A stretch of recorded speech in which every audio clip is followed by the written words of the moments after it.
Hello, everyone! Welcome to another spectacular Sunday here with us in Ages Past, our D&D campaign on the Hoda channel. I am your DM for this campaign session, AJ.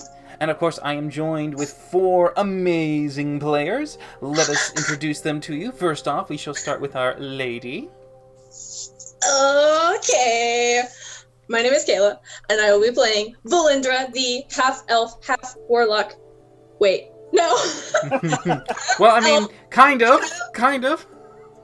Half-elf, half-tiefling, mostly full warlock, back to the Undying.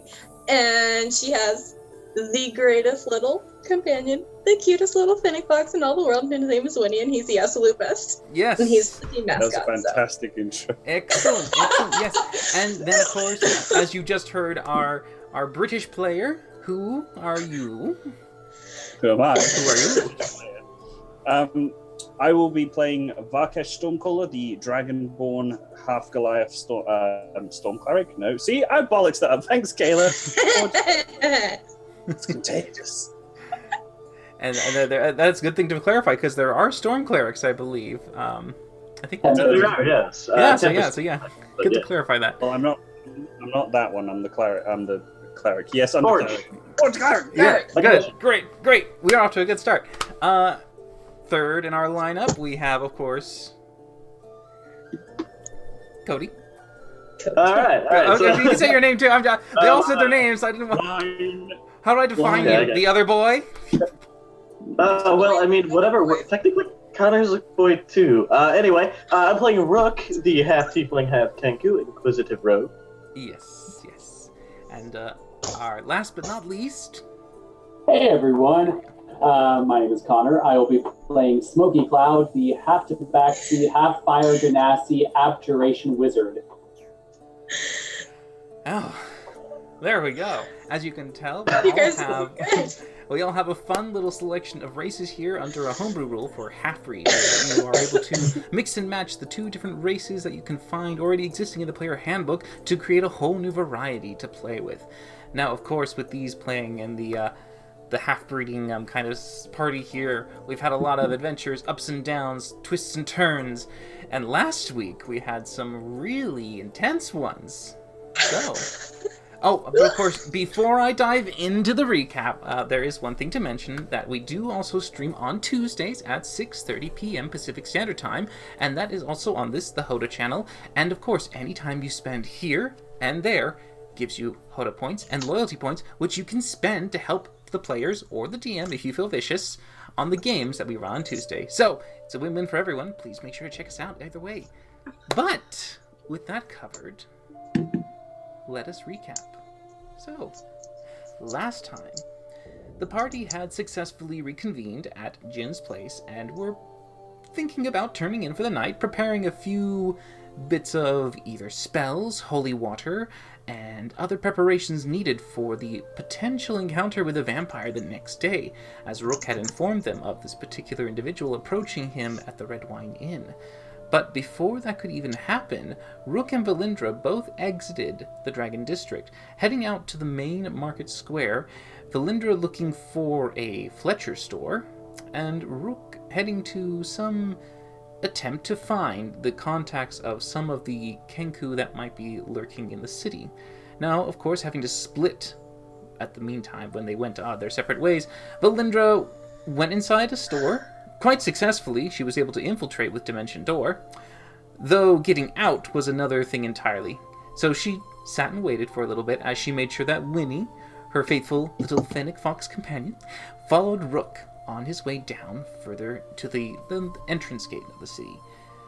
There, he encountered not only a murder of Kenku, but also the vampire who had seen that some shenanigans had seemed to have been going on, and didn't want to risk having Rook come the next day, so instead apprehended your ally, brought him back to some unknown location, and sent a missive to you to inform you that if you didn't bring the required spellbook from Smokey's possession, that your friend would probably perish. Of course, not allowing that to happen, you quickly made your way down all the way to the... Well, I'm sorry, before that even happened, we forgot there was the Valindra Bumble. The Valindra Bumble was when she saw the shit that was going down. We don't have to relive. Oh, yes, we do. And then you saw her immediately burst through the glass, heading straight down, not caring at all for the legality of it, towards the far end of the city to hopefully intercept Rook before he was taken away and apprehended by the vampires. Sadly, she tried her best to bob and weave and push past many of the guards, and was successful for quite a bit of it until she failed a stealth, but was able to persuade her way with the charm and command that she was able to put forth to the two guards to force them not only to believe her story, but to also aid her as she went down to try and find where Rook might have been taken. Sadly, they were not able to discern the exact location he was taken to, which led, of course, the next day. Where you all three obviously reconvened, gathered Valinda from the gatehouse where she was being held for some minor crimes, breaking, entering, theft, and the like. But luckily, you all were able to gather up, get yourselves together, have all your preparations made, barrels of holy water, all the way down to the southern section of the city, to the agricultural district, where you went inside a warehouse, and there you did find Rook and another Kenku bound in a chair. And when you went to approach, you saw a hooded figure, assuming to be the vampire, speaking in the same voice. But as the vampire seemed to want the pages to be taken out from the book, you started to oblige, but then, wanting something in return, they unveiled Rook, and as Rook turned to the side, he motioned to you all that that was not the person he thought it was, and immediately battle ensued, finding that the actual cloaked figure was another Kenku, but turned into a vampire spawn, as a slew of vampire spawn Kenku came out from the rafters and behind the crates, ambushing the party and completely taking you by surprise. But another surprise was in store, as in the middle of this cacophony, a stealthy figure nearly took the book for himself from Smokey's satchel.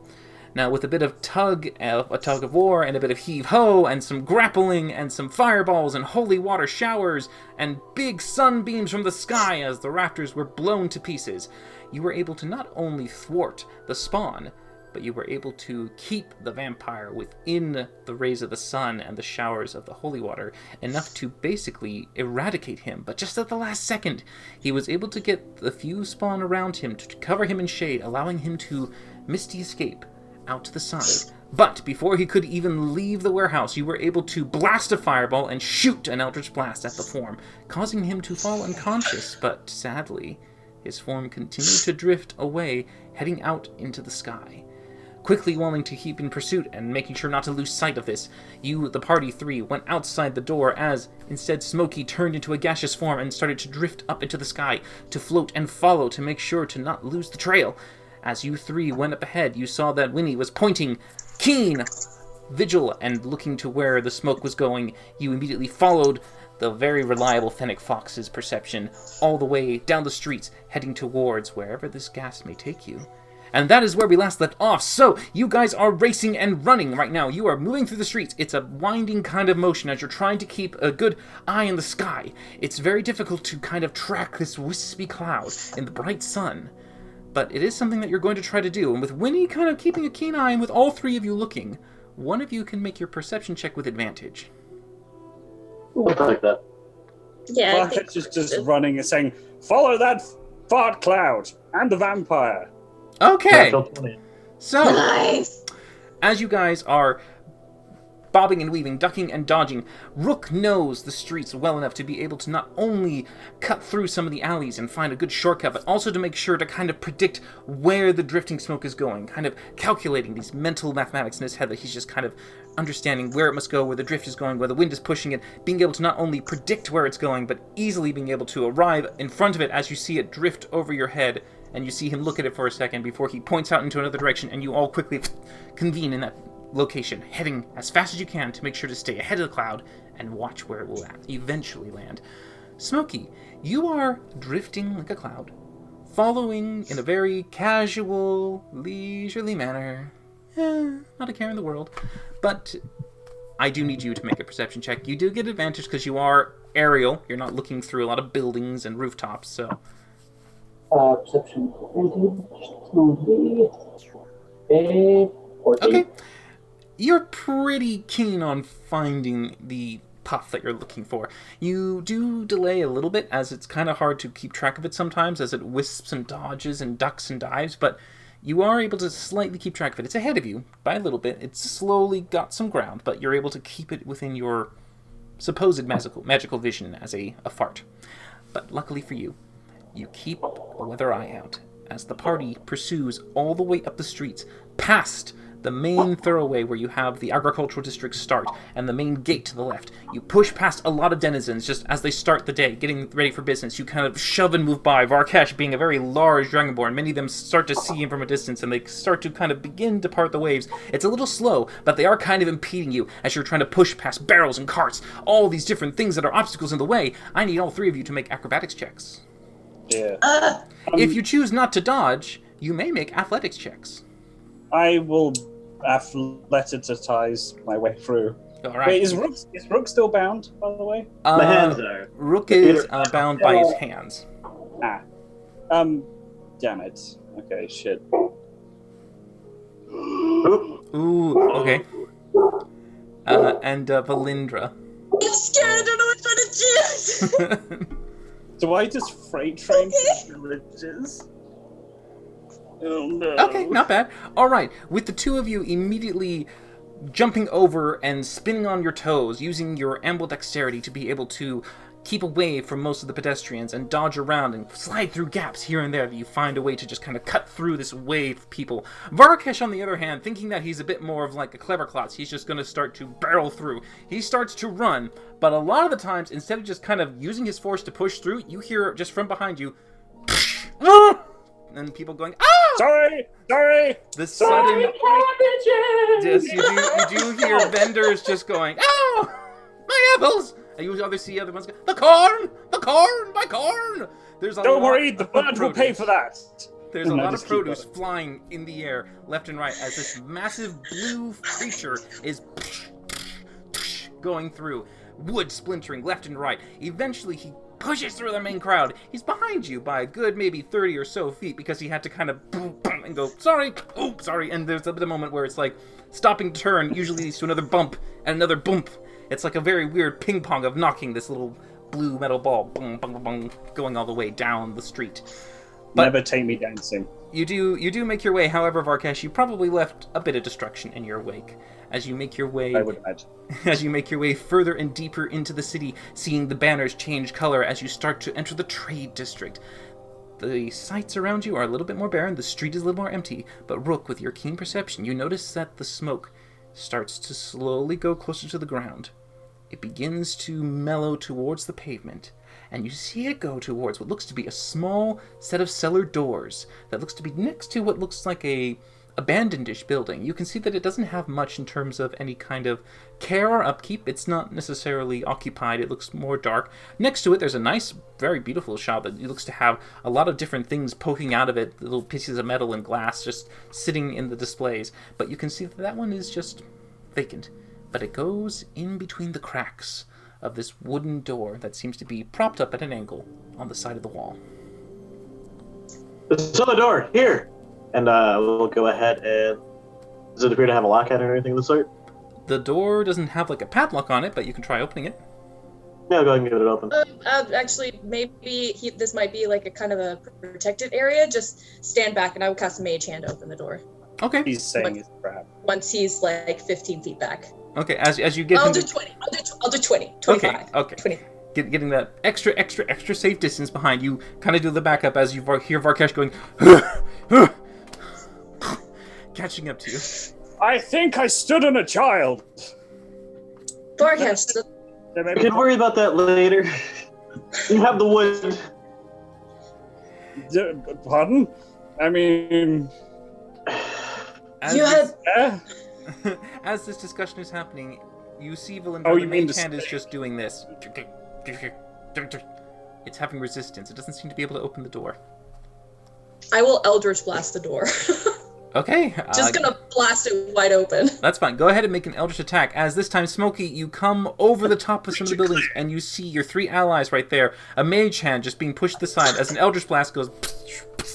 The first one going wide, and instead of hitting the actual cellar door, goes to the left and hits the neighboring shop as a glass window shatters, completely missing the first part. But the second one goes right to the cellar door as you see the wood splinter a little bit, and you hear that as the metal rattles a little bit.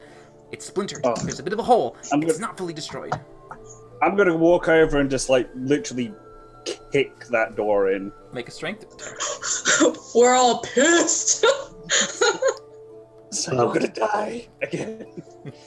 But go ahead. Roll for strength. As Smokey, do you wish to drop concentration to return to your? I will. Yeah, I will join them. All right. Well, I think I can hold it though. I can go in and out. Not like you. No, you cannot. I double checked on this. Sadly, this is not. This is not Cloud Walk or Wind Walk. This is not the Druid one where you can go. Gaseous form is your form, and you choose when to not be. Okay, in that case, I will stay in cloud form in case I need to follow him somewhere. All right. Staying as the drifting gas behind you, Varkesh, you just take your own foot and you stick it in as it just basically shatters the entire cellar door open. The hole leading into the darkness below is wide and cold. You I've don't had hear some anything. practice knocking over some stalls on the way here. You don't hear anything, but it looks to be just very dark underneath. You have no dark vision, so it's kind of hard to tell what's down there. I'm gonna ping my light. Ping! All right. Pulling out your mace. Boom. It starts to radiate a white light.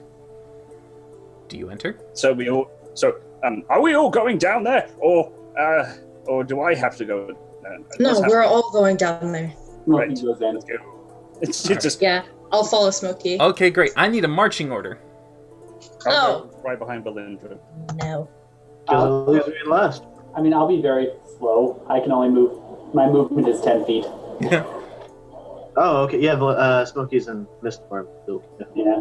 So it'll be Valindra, Varkesh, Rook, then Smokey way back there. All right, so Valindra taking the lead. Valindra, please make a perception check as you look inside this cellar. Oh, Lord. All right, it's very dark. Been 12. Most of the shapes you see are just these faint silhouettes that just seem to kind of lean against the wall. Boxes and crates, hard to tell exactly what is what. You don't see a coffin at the moment. You're just looking for anything that might be used, but nothing comes to mind. And as you're peering around and looking for just the coffin, I need you to make a dexterity saving throw. Son of a bitch. Can I grab her and then swap places? 14. Make a perception check for me, Varkesh. Oh no. That made me do it. Hey! Okay, I would say that you would spot the trap before she did, so go ahead and make a dexterity check to see if your reflexes might be fast enough. Oh, they are not going to be. Holy! Okay, so instead of basically not only getting her out of the danger and not having to put yourself in there, you basically do this version of see it and you grab her and lift her over your head, just kind of like whoop out of the way. So Valindra, you're just walking, go without a very sudden hoisted motion. Varkesh, you see that as you lift her up, her foot doink, hits a wire, and as it does, you see that as it does, it ticks something, and you see off to the side a little vial that just goes ding, ding, ding, ding, and it hits the ground. And as it does, you see it, and it blows into a huge gas cloud. I need all of you to please make Constitution saving throws. I saved her! Son of a... I saved her, that shouldn't count. You picked her up, and it's great, but this is not a damaging thing. Damn it! I have advantage as a crowd. That gives me great. Okay. We did not roll well. Wow. All right. So, Valindra, as you inhale this, you just go. You feel it. It's a nasty, horrible gas that is basically trying to choke anyone who's there. You just get this horrible sensation that's beginning to fill your lungs. You really don't like it. You take the full 13 poison damage. Varkesh, you take the full 13 poison damage. Smokey, you don't inhale, I believe, as a cloud, do you? I don't think so. So at the moment, you are immune to this poison damage. Okay. I imagine mixing cloud, you're not really inhaling it. Rook, you do also take the full damage. It is 13 poison damage. The cloud is lingering here, and you can see it's leaving this kind of heavy haze, and it's kind of keeping the whole place in this like misty, opaque green cloud. This chemical that kind of released itself is now begun to fill the entire interior. You get the sense that if you continue to breathe it, it will hurt. You can get outside to hold your breath if you want, but at the moment, I'm you're going to kind hold of... my breath with Valindra above my head. Tell her to hold her breath too. I'm going to walk through the death cloud. Yeah, I'm gonna pull like a piece of fabric over my mouth and try to like guard myself from it maybe a little bit. Okay, so all of those who go in, either with cover or holding your breath naturally, you get yourself ready to embrace and go into the cloud. You have equal to your turns in Constitution modifiers for how long you can hold your breath before you need to take another in. So, for whatever your Constitution modifier is, that is your turn round. I need those who are going inside to make perception checks with disadvantage, as now the entire area is completely covered in this green ooze. Is there any way I can just like assist Rook since he has the higher perception? Or assist Farkash? Well, I'll be moving fairly slow either way, so I'll be moving at no more than half speed each turn, so I'll have advantage regardless, which negates just that makes it flat, so yeah. 20. Alright. Within the first round, you do see, for you, Rook, what appears to be stacked up in a vertical position, wedged and twisted onto the side, trying to be hidden from the remaining kind of like view of the boxes. You see this sarcophagus just against the stone wall. Okay, as soon as I spot it, I'll rush over and start trying to move stuff out of the way of it. Alright, the rest of you will... Hold up. Well, looking for traps along the way. Okay, that's fine. Make an investigation check as you try to do a quick look around to see if there's anything trapped. As you begin to move to this direction, you all see your ally going towards this large pile of boxes. As he begins to poke and prod, you also then all see the coffin. For you, Rook, there is no trap around the coffin itself. It seems to be clean. I put Valindra down, and I ready the big sharp stick I grabbed from the warehouse. Alright, this is one turn round. Those of you who have a constitution of 1, you need to take a breath. Alright, so we're good. Second round, you begin to try and pull the boxes away. You start to uncover the sarcophagus. What do you wish to do with it? Check the sarcophagus itself for a lock or any traps of the sort. There doesn't seem to be a lock. There are 2 hinges. Okay, I'll go ahead and open it up. Alright, as you open inside, you can see what appears to be a very frail and completely almost lifeless form of the corpse of the vampire you saw before. The life that would have been kept in him that made him look vigor and lively is gone. He's drained. There seems to be just more of like this sallow face and these wrinkles that just go across the cheek. And with that, I just run right for him and just fucking pig sticker him right in the heart valve, and then just make sure it's good in there. And then if it's good in there, I'll close the door. What are you sticking him with? The improvised... With the big sharp stick I grabbed from wooden debris. Right, in the warehouse. okay. So you just run forward immediately and you just shove it in. As you do, you can see that there's this moment of like, it sticks inside. The vampire doesn't make a move. He seems motionless. I then close the coffin door, and I will try and pick up the coffin, and then take it outside into the sunlight. All right, during that time, all of you in there, please, those of you who have 2 Constitution, I need you to make a Constitution saving throw. That would be me. All right. Okay, you both are able to keep yourself like in that moment of not only holding your breath, but you also cover up and you kind of do this little motion of trying to get the little bit of air that's just trapped inside maybe your clothing or your scarves and other hoods. You try to quickly get a breath without taking in any of the oxygen, with any of the poison. You begin to carry this sarcophagus out as you lift it up over your shoulders, walking it outside as your allies follow you in tow. You make your way to the cellar steps, and you finally emerge outside in the alley between the 2 buildings. The shade of the buildings still giving you some protection against direct sunlight. I'm going to find a place with pure direct sunlight. Right in front of the buildings. Not right out in public. We should probably have the guard here to watch. Also, while we're in the shade, make sure this is who we're after. Are we really going to wait? Well, he is stabbed with a stake. So he's stabbed with a stake, which means he should be paralyzed. He's also, it takes him like an hour to recover any hit points. So we have like a little bit of time. It's better to check and be sure than find out that no, there was a hidden door down there with another sarcophagus object. So. Well, I mean, it's possible, but it's also, I mean, guards might want to question him, as opposed to... No, we will not allow any more questioning. The last person who let question anything, let him get away. If we let this guy go into their custody, we may not be given a choice. Well, Fair points. how about this? We kill him. I will wait and cast Speak with Dead until, they're here. There'll be nothing left of him. That's true. Let's just kill him. I kick open the sarcophagus once I find a light spot. Okay, I mean, yeah, right in front of the buildings. As you take him towards the front, you just break past the alley. Straight there. The coffin is in direct sunlight, and you just lift the lid up. Alright, as you hoist the lid up, you see that as the sunbeams begin to hit the form, it immediately starts to sizzle across it as it begins to burn like paper to fire. It's just starting to spread real quickly. You see that the face kind of almost in a reaction just wants to move and just... But any kind of attempt to move is just completely paralyzed for him. He's unable to do anything. While he's kind of disintegrating, can I look him over? I'm going to look over for any kind of markings or anything like that. Make an investigation check. I'm just going to smile and wait at him. Okay. Well, that's intimidation, but still, it's Intimidate about the cops. Oh, that's intimidation. Yes. I mean, technically it's a 1, but I mean, sure. I mean, it doesn't matter. Yeah. It doesn't fucking matter. Of course it doesn't. No. Why would it? Because I always roll bad. Yeah. So as you try to quickly look to see if there's anything on him, you notice that as he begins to disintegrate, all of him, clothes, bone, flesh, muscle, all of it just begins to turn to this nasty ashen gray, and as he begins to convulse a little bit, his skull begins to deteriorate, and everything just becomes this weird sand-like gas that just floats and then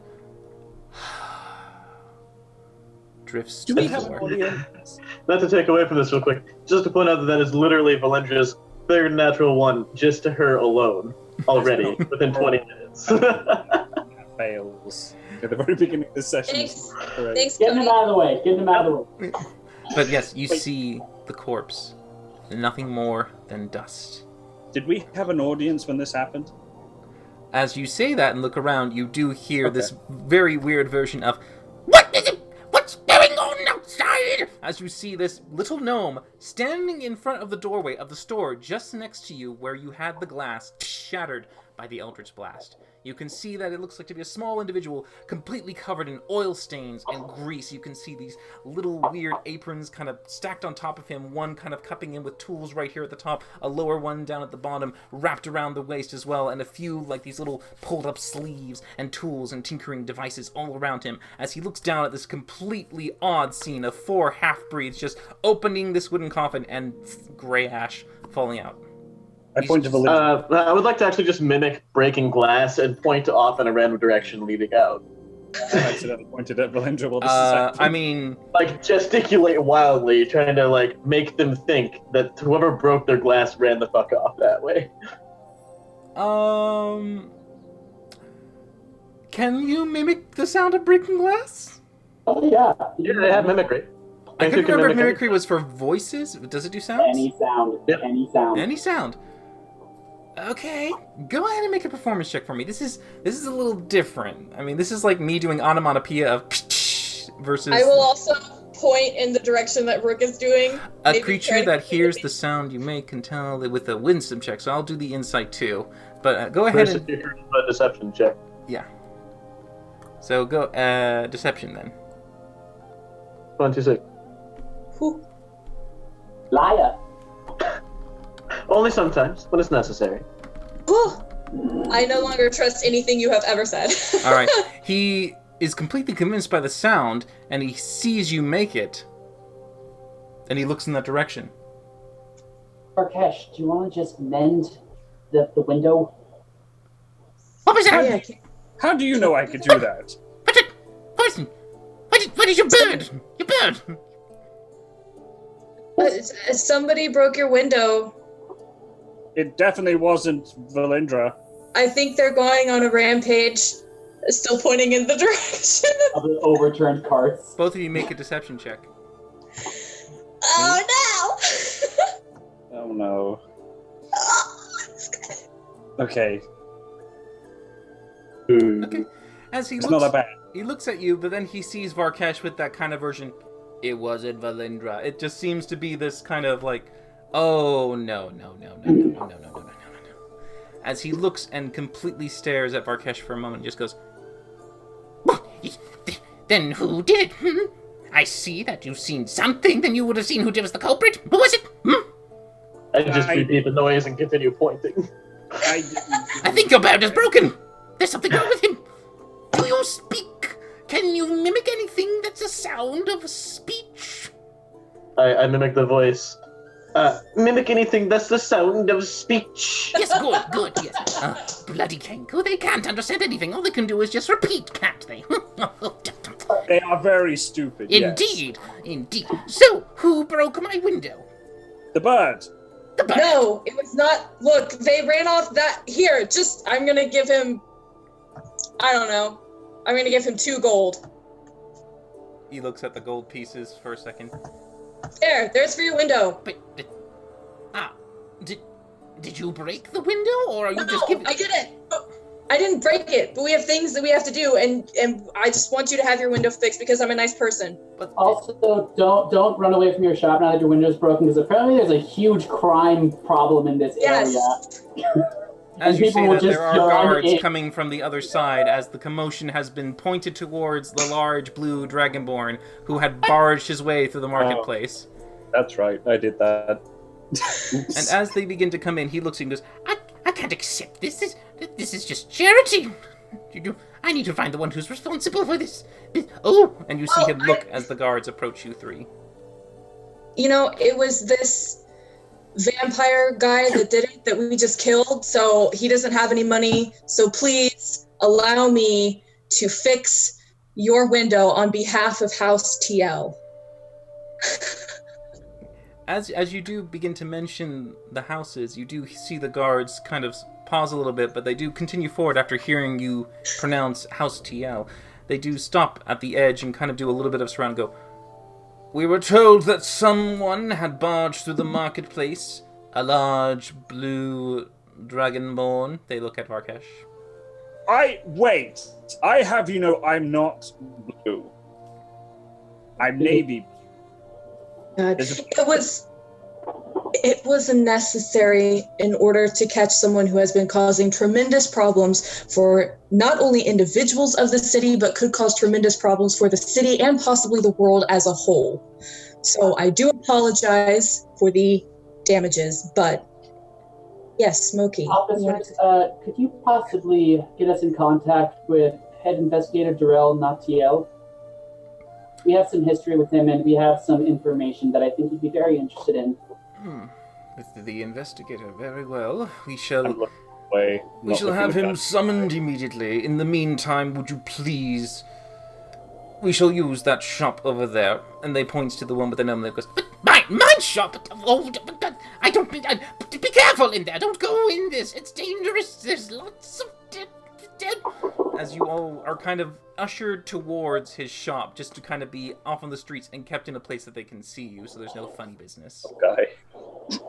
As you all are kind of shuffled in there, you can see that the gnome shop itself is more of a hazardous place. You can see that it is not actually a business in a sense for selling goods and services. You can see that it is more like a workshop. You can see tons of these little contraptions built off to the side, large, massive tanks of brass and steel, leaning up to the edges and corners. You can see pressure valves, large wheels, and other bits and bobs that seem to be connecting these pipeworks all along the ceiling and around the walls. You begin to hear slight psss, psss noises. There's a snake in here! No. Either that, or I think someone's tea is ready. Considering the fact that you mentioned that, you do begin to see slight water vapors, these steam pressures just coming out of the valves. But you do see that as everyone is pushed in, the small little gnome, just kind of looking about and just hoping that no one will break anything, is just immediately picking up small, delicate little kind of like intricate devices, putting them into his own little apron, trying to keep them from being broken or dropped on the floor, gathering papers and documents to keep them from being thrown away, discarded, or damaged. and he just eventually makes his way to the back of the room and just kind of looks at everyone, making sure no one does anything nefarious to his shop. As the one guard leaves and makes sure to tell what seems to be a few other approaching guards come by that they want to find the investigator to bring him down to the shop, they do go off, and the 2 guards are remaining there, one outside the door, looking around the street, make sure nothing funny is going on, while the other stays inside, door shut behind him, staring at all 4 of you, as you seem to be left in the shop of tinkering mayhem with this little gnome. Before we go in, I would have advised Barkesh to take the coffin with us. Oh, Good okay. call. So I'm just going to carry the damn coffin. I mean, Smokey will help. Alright, so you are carrying the coffin. Are you setting it down anywhere? Actually, can I levitate it? Is it less than 500 pounds? Oh, it is less than that, yes. Oh yeah, levitate that bugger. Alright, as you levitate it and, well, I mean, it floats, but you'll have to push it in. Yeah. Alright, so guiding it in just as much as Han Solo encased in carbonite, you float it into the shop. As it makes its way, it begins to float in there, and you see that the gnome is just going, Be careful! Someone should hold that! It's going to Yeah, fall! no. That's the guy that broke your window. He's dead now when we killed him, but that was him. The thing that turned to ash. Hmm. Oh, nasty that. Powerful undead. I know. Undead? Undead, you say? Oh, dead now. Undead, Yeah, undead? just Now he's unundead. Well, he's Yeah. undead of the dead. Undead. Barkesh stands in front of something that's steaming, so the steam looks like it's coming out of his ears when his head breaks. He's undead. an undead. An undead dead. and he just looks around going, What's this? Where did it go? Where did it come from? Well, At this point, I'm gonna just start picking up random things around the shop and fiddling around with them in ways that look really unsafe. No, put that down! Put that down! Keep it gently put it Well, back! To answer your question, when a mummy vampire and a daddy vampire hate each other very much, they make other little vampires. That's where that one came from. And that's what I truly believe. Smokey's gonna investigate this coffin, look for any hidden panels, maybe under, over, getting all over this thing. Yeah, Can I help him looking for specific markings or brandings or anything like that? very similar to a person who believed they did an adequate job of investigating. It's more or less like you look over him going, I already checked that. There's nothing there. I don't know what you're looking for. It's just... Oh yeah. I already looked at that. Yeah. But go ahead, you can make your investigation check with advantage as she's telling you, no, I looked there. No, don't look there. There's nothing there. Oh, it was helpful. Okay. No, it's helpful. Yeah. It's just more of that kind of that looming I didn't miss anything. But then as you inspect and look around the entire coffin, you also find nothing. Yeah, I told you there's nothing there. Yeah, I think he would have put a little more effort into where he sleeps. I know. I kind of officers, guard, lovely protectors of this town. Would you be so kind as to accompany one or some of us into the cellar from which the sarcophagus came so that we can double check and just make sure that there's absolutely nothing left in there that needs to be destroyed before it has time to rest and regenerate and all that kind of stuff? You'll remain here until the investigator arrives. Well, I mean, you can come with us. You will remain here until he arrives. If we remain here, could you wait by the door so you have a view of the... I am by the door. Do you have a view of the cellar door? I don't need to. My partner outside is viewing the streets and alleyway. I am viewing you four. Can I? Okay, I'm going to go sit in the corner and kind of sulk. Okay. Like he pulled me off. And then I'm going to try to sneakily send Winnie into the cellar and have Winnie investigate. Okay. As I was going to lean down to Valindra and whisper in her ear, isn't the place still filled with poison? Would the poison have time to clear out by now? You don't know. Does Winnie need to breathe, though? He's kind of undead.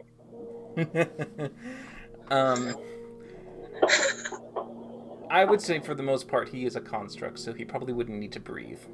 Would not need to breathe? Would not need to breathe. I will try to stealthily send him into the cellar. All right. So for sending Winnie across, do you need to see where he goes? I believe so. Do I have view of the cellar door? If you look for the broken window.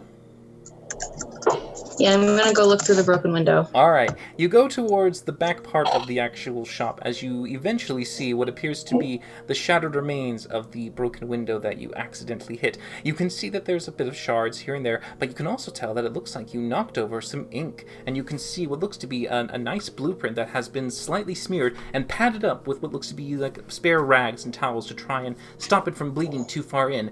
But you do see this. Make an intelligence check for me. Oh no. While this is going on, every time the gnome looks away from whatever they're doing, I'm just mimicking the broken glass sound a little bit quieter. Okay. Just constantly doing that. You begin to make the sounds, but the sounds do originate from you, and it is a very obvious... You're not very good at throwing your voice off. Oh no, just whenever they look away. I don't even care if they know it's me. I just want to panic them momentarily. There are genuine interests of looking at you as you continue to mimic. Valindra, you can see that this blueprint happens to be of some kind of contraption or device that looks to be, from what you can tell with your intelligence, something that revolves around a crude steam engine design. Something that involves at least a few pistons and some hot tanks holding the water to allow some kind of motion, a machine of sorts. Okay, I'm gonna keep that in mind. But yeah, you're able to get to the edge, and you can send Winnie over to the other side as he materializes right at the cellar door entryway.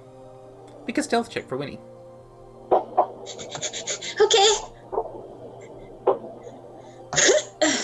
Doesn't he get a +2 to stealth? He Didn't does. we decide that? Wait, okay. 60. Not bad. You see Winnie That's lovely. quietly moving towards the cellar and heading down inside. As he looks around, are you going to look through him?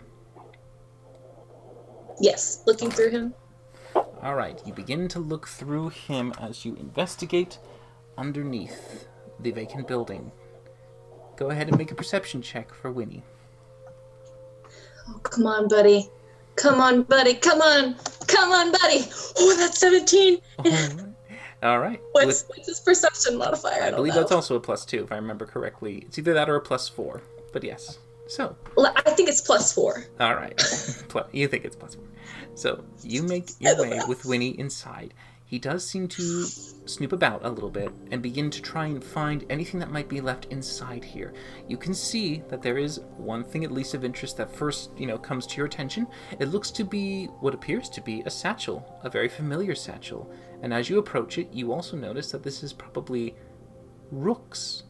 And you can see that there are a few of his items kept in this little corner cubby area. You also notice another interesting item. You can see what appears to be a small black bead. It looks to be along a chain, kind of like a weird leather-coiled rope, and this tiny little obsidian bead sits right there on it. Okay. Winnie's gonna grab the cord and very slowly, very carefully drag the bead over to Rook's stuff, and then he's just going to sit on top of Rook's things. Okay. Make sure nobody grabs him. All right. As he begins to sit there, you just let Winnie kind of lay claim to what's in there. Varkash, as this is going on, you can see that the gnome is kind of getting a little curious about you, and is kind of looking at you very intently. What? Did I step in something? Are you Did the Dragonborn from Skish's shop? Whose is? Skix's. From the floor. Skix's shop. In just over there, around the corner, 2 blocks down. Oh, the smaller reptile fellow. Yes. That was you. Mm-hmm, that's me. That was you. The one and only. How do you do that? Do what? You manufacture things out of thin air. How did you do that?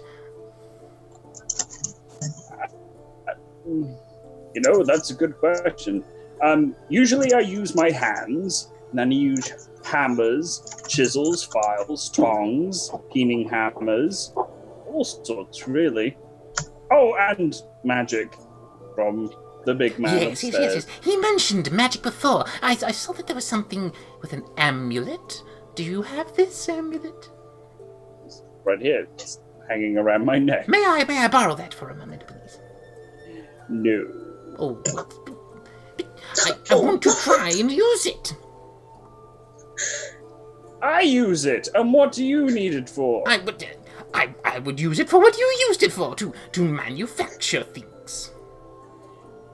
Would I know if he would be able to use it?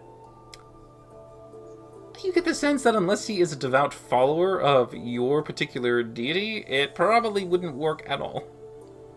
I'm going to take it off and hand it to him. By all means, give it a shot. Okay. He takes it and goes, as he looks at it and goes, Pretty, right? fascinating, kind of thinking it a little bit. You see him just kind of look at it and go, Stop biting! Yeah, just testing the quality. It's made of platinum and there's a citrine gem in it. I mean, you can bite as much metal as you want and you know it's metal. all right, you see him kind of like praying, goes, All right, and begin. Go. While this is going on, I'd like to walk over to like just behind Varkesh, and as I'm passing him behind him, I'm gonna say, using his voice, "Stupid." okay. I mean, I'm pretty sure your deception check's gonna beat him, so he's just gonna look and go, Well, then tell me how to activate it then. Well, In Draconic, that word means try again. And I just elbow the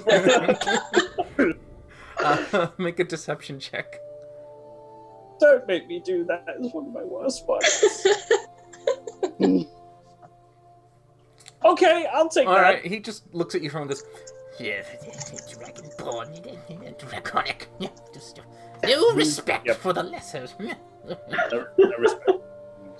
Sir, Yeah, I don't think we've ever caught your name. What is it? Amulet thief. I'm not a thief.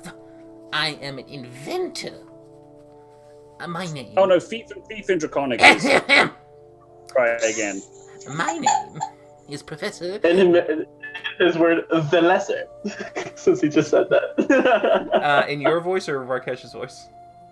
No. No, neither. In the shopkeeper's voice. Oh, okay. He just looks at you and goes, I hate Kenku. Yeah. I am Professor Bimsy. Professor Bimsy. Professor. Bimsy. B-I-M-B-Z-E-E. Bimsy. Professor Bimsy. Esteemed inventor, astound intellectual, and quite the ladies' man, if I do say so myself. Yes. Now, how do you get this thing to work? and you see him, he kind of takes it and he starts to go with a few little tools, just trying to break the amulet to see if he can get it to work. I semi-pass out a little bit when I see that. Oh god, no. Professor, do you have any experience with magic yourself? Well, no, I'm not magically inclined, as some other fortunate folk.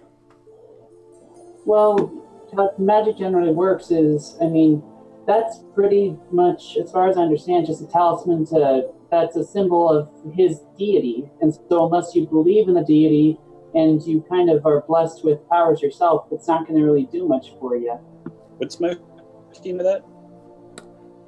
Well, he would understand the basis of a focus, at least, and how things, your holy symbol acts as another version of a focus. So he has a kind of semi-understanding of that. But he does look at this and... I don't understand it's personal. You were going to say something, Kayla? Yeah, I was just going to say, because earlier whenever I was telling him about me being a warlock, I did mention how, like, Varkesh gets his powers from his deity. Yes. So you see him kind of look at it and goes, Can you use it for me? Yes, if I have it back. Excellent. he hands it to you and just puts it back in your big giant palm. Thank Thank you. So, Thank you. I need you to come this way. I have some designs that I've been trying to perfect, but I haven't had much of the time. I am a power of one, as it is. I don't have much for anyone to help me. My assistants left me months ago. I'm all by myself, but you can see I have many works. Look over here. Over here! Yes. I'm coming. He Are takes we you... allowed? Yeah? Yes, there's a guard. There's a guard. He's just taking you to just the back corner of the room, actually to the table that Valindra was at. You see him kind of loom over this smaller station. For you, Varkash, you're basically looming quite tall over him, kind of hunched a little bit. The top of the building is a little bit too short for you, but it's enough for you to kind of walk by carefully. But you are looking down at what appears to be a blueprint, which does look to have what you can at least make an intelligence check. He said that his assistant went missing a few weeks ago. He said that they left him. That's some pretty blue paper. You do see that it is just mostly a drawing. Looks to be like a large furnace. You can get that because you're a blacksmith, but as to the rest of it, it's just drawings and lines. But he does seem to be quite interested in showing you it and letting you see this. And he begins to kind of divulge what appears to be some kind of elaborate explanation of the power of what he calls steam. A steam power locomotive machine. And he begins to... It's like the smoking. Don't make fun of him. He's a very esteemed professor. I just look at Valindra and go, not you too. Yeah, no, that was not in character. That's fun. We'll will creep over once the explanation begins. Okay. Yeah, you can start to... I mean, it's easy enough to loom over a gnome. It's quite short. But if you want to, you can make an intelligence check as you look at the blueprints. We'll give it a try. I know about smoke and vapor. Intelligence check. Where is it? There it is. Not great. With a little bit of understanding, you can see where he's going. It does seem to be he talks about pressure and increasing the amount that is in a tank allows for it to transfer to one location, which pushes up a piston. You're just like, and from there you're just like, that's what you got. It transfers, and what it does, you don't know. But he does seem to be very adamant and interested in explaining this to the party as he kind of begins to kind of ramble a little bit as he does. You do notice that a few of the other guards begin to walk down the street with the the investigator right in the middle of them. You can see that there is a tow of people all complaining, some of them vendors and other farmers that seem to be having a beef to pick with this individual that has caused a bit of some damage along the streets. And you can see out of the window that he does seem to turn around and seems to push them down, mellow them out a bit, try to get them to, seem to be dispersed. And eventually you do see them move away as he just lets out a sigh and goes towards the front door, eventually letting it be opened by the guards as he comes in and sees all you just standing there, looming over the table, looking out or waiting. And Rook, I'm not sure what you are doing this time, Rook. I'm still just standing nearby, listening, not really doing a whole lot. Okay. I will say, can Winnie get into Rook's back? Yeah, Winnie can definitely, kind of nestle himself into it if you wanted him to. Yeah, I just want to see if there's anything interesting there, like letters or symbols or artifacts or items or... well, I mean... So, during this time when this is happening, Valindra is just kind of dead-faced, looking at nothing, just kind of sitting and ignoring all of you. But yeah, go ahead. I'm real quick now that the Inquisitor's here, actually. Make an investigation check as you begin to pilfer through Rook's belongings. Investigation? Yep. I didn't find anything anyway. Oh. I knew I wouldn't. Well, I mean, you crumple some paper, you seem to move about a bit of some of the belongings inside. I think you trample onto some clothing in there, too. And a bit of coin, maybe, but nothing interesting for Winnie. Winnie just sees just like this piled, crumpled part that he, in stepping in, has kind of made it more of a mess. Okay, well, he's also just still that large rusted iron caliper set in there, too, so... Still has that in there. Ladies' Bit hard to hide he's that just one. He's just gonna curl up on the pile of paper and make it look like he cozied himself down for a nap. Okay. All right. The head investigator does walk in, the very familiar elven individual, as he looks about and just goes, I should have known. I should have known. Well, yeah, especially after you heard about a giant blue dragonborn. Yeah, where did he go? I didn't see him. Right. Yes, the biggest hint was the fact that someone did mention a large blue, massive creature resembling a dragonborn moving through the streets. I am not blue. I am the best kind of blue. Yes, and a very odd one at that. He doesn't fit most descriptions when it comes to dragonborn. Most of them perceived him to be a little different, so we had to make sure to double check. But of course, my hunch You're was off my spot Christmas on. list, buddy. So tell me, why exactly did you parade through the streets, barging and destroying a multitude of crops and other trade goods in the market square? I have one question. I saw this other different shade of blue dragonborn step on a child when all the commotion happened. Is that child okay? I have yet to hear a report of a child being trampled by you. If you say you have done so, I shall add it to your list of crimes, and we shall assess the damages with that. Thank you. And I will assist you in finding the other nefarious blue, not me, dragonborn, who may have crushed a child into the sidewalk. You say that it wasn't you. It definitely... You are very racist. We're not all the same kind of blue, you know. Make a deception check with disadvantage. Gits. As you are saying this, he looks at you with that nat 1 and just goes, I'm fully aware that you are the only 8-foot-tall, largely built, massively structured, dragon-like looking individual that seems to call himself a dragonborn, hulking around with a massive tail and 2 pairs of ivory horns. You're very easy to distinguish in the crowd, you know. It's not like you can hide your mask. That is where you're wrong. I have 4. Enough. Actually, technically 5. Enough. I've heard enough of you. At the moment, you have a hefty fine to pay, along with the rest of your friends here, who, I heard witnesses say, you pulled out a coffin and evaporated grey ash. I could only assume this is the vampire that you were pursuing. Yeah, we took care of your vampire problem. It was not my problem, it was your problem. We had no reports of his nefarious activities afflicting any of our citizenry. It seemed to only be focused on you, so you brought this problem in, and you dealt with it. Very well. Good on you. But, in the meantime, though you had your business in being able to dispose of this creature, you also left a large wake of damages, and you will have to compensate those individuals who have suffered for your clumsy efforts. The 2-horned dragonborn. Yes. Not the 1, 2, 3, 4, 5. See? 5 horns. As an investigator, out of curiosity, does your section of territory, does it extend outside of the walls of the city or just the city? I cover the city itself. Specifically, the district here.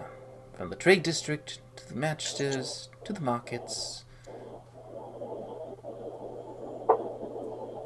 Okay, then. Just wondering. I had an idea, but it wasn't going to work out. Indeed.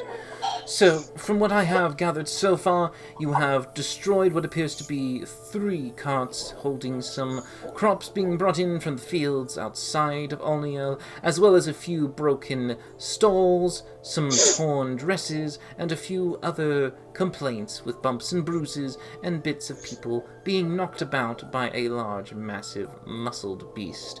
So, if you don't mind, we can let this all go away, if you would be so kind as to pay me a total sum of 200 gold pieces. Get it! I feign a heart attack. Well, I could do that if the vampire took all of my belongings. If we can find those, maybe be allowed to search the room where we found the coffin, I could provide that. I already have a few guards in there searching. They seem to be awaiting some kind of smoke to disperse. So we shall wait until that happens. But you claim that you're proficient? Yes, sorry. There are actually 2 more vampire spawny things in the warehouse where we found our kidnapped companion. They Which should be warehouse trapped is in there that? due to sunlight. I will give him directions, considering we just went there, and there's a red mark on the door. They shouldn't be able to leave because it's daylight, and so they can't really escape very easily. I shall send some men to see if they can find this pair of spawn. Very well. And you said your possessions are inside the cellar where you will have your means to be able to pay for your damages caused? That'd be my best guess. They could be at the warehouse, too. I have yet to find them. Very well.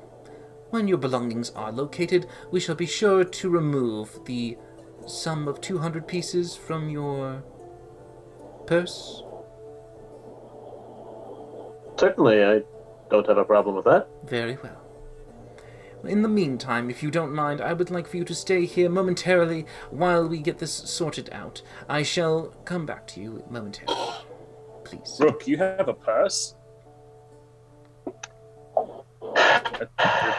I just completely ignore Markesh. You do see that the investigator steps outside, leaving the guard to block the door as you all return to your own quiet company, as the professor in the back seems to just be leaning up and going, He's a grumpy one, isn't he? Yeah. Don't worry. Yeah. Does he have a reputation in this city? Oh, yes. If you're not an elf, you're nothing but dirt to him. Very racist, that one. Oh, that's so bad. Oh, damn. Indeed. Still, while you're here, since you have nowhere to go, you might be able to help me, fabricate this? Yes? For 200 gold, yes. Oh, no. 200 gold is far too much for me to be able to do this. No. Well, I don't. This amulet. Oh, what, the batteries are dead.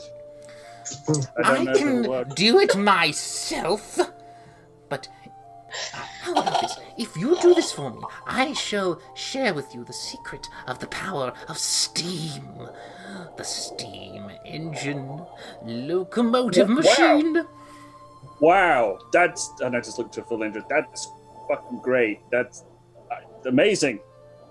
What could this steam engine be used to achieve? It can do multitudes of things. It's a magnificent discovery. You don't understand. Steam is the future. Steam is where all the great discoveries will be. We shall create wonderful machines, vehicles, massive golems and constructs. Oh, the possibilities are endless. You don't understand it. It's the best possible thing that we common, non-magically, blessed individuals can use.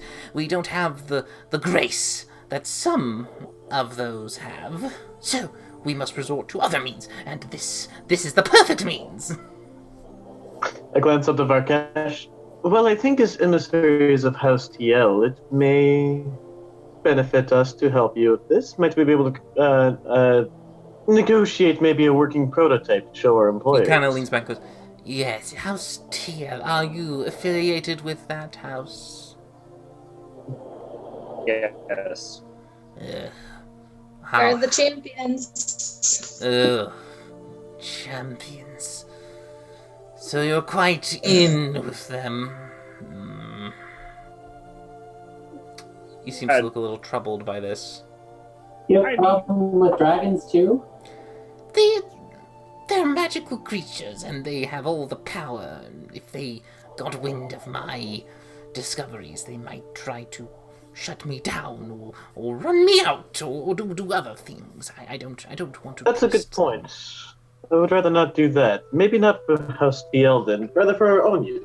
I'm sure we could find some use for it if it is truly as incredible as you claim it to be. Yes. There's multiple. As you can see around you, I've already begun many prototypes. You can see over here. As he gestures off to a corner, you can see him tap a large copper tank and goes, This is a water heater. It heats water. All I have to do, very simple. This is the basis for starting steam. As you can see here, I implement the fuel source. Coal or wood is fine, either one. And from there, I have the water heated up, and the pressure is kept inside here. It goes all the way around, as you see him point towards the pipes that lead towards the back. And back there, you can have something nice that I call a hot water bath. That actually does sound lovely. It's wonderful. Yeah, it actually sounds pretty cool. Let me show you. He brings you to the back, and you can see a nozzle almost similar to what Varkesh had somewhat fabricated with the holy water barrel. You can see little bits of holes poked in, and as he does, you see him just kind of go, okay, ready? 1, 2, 3, 3.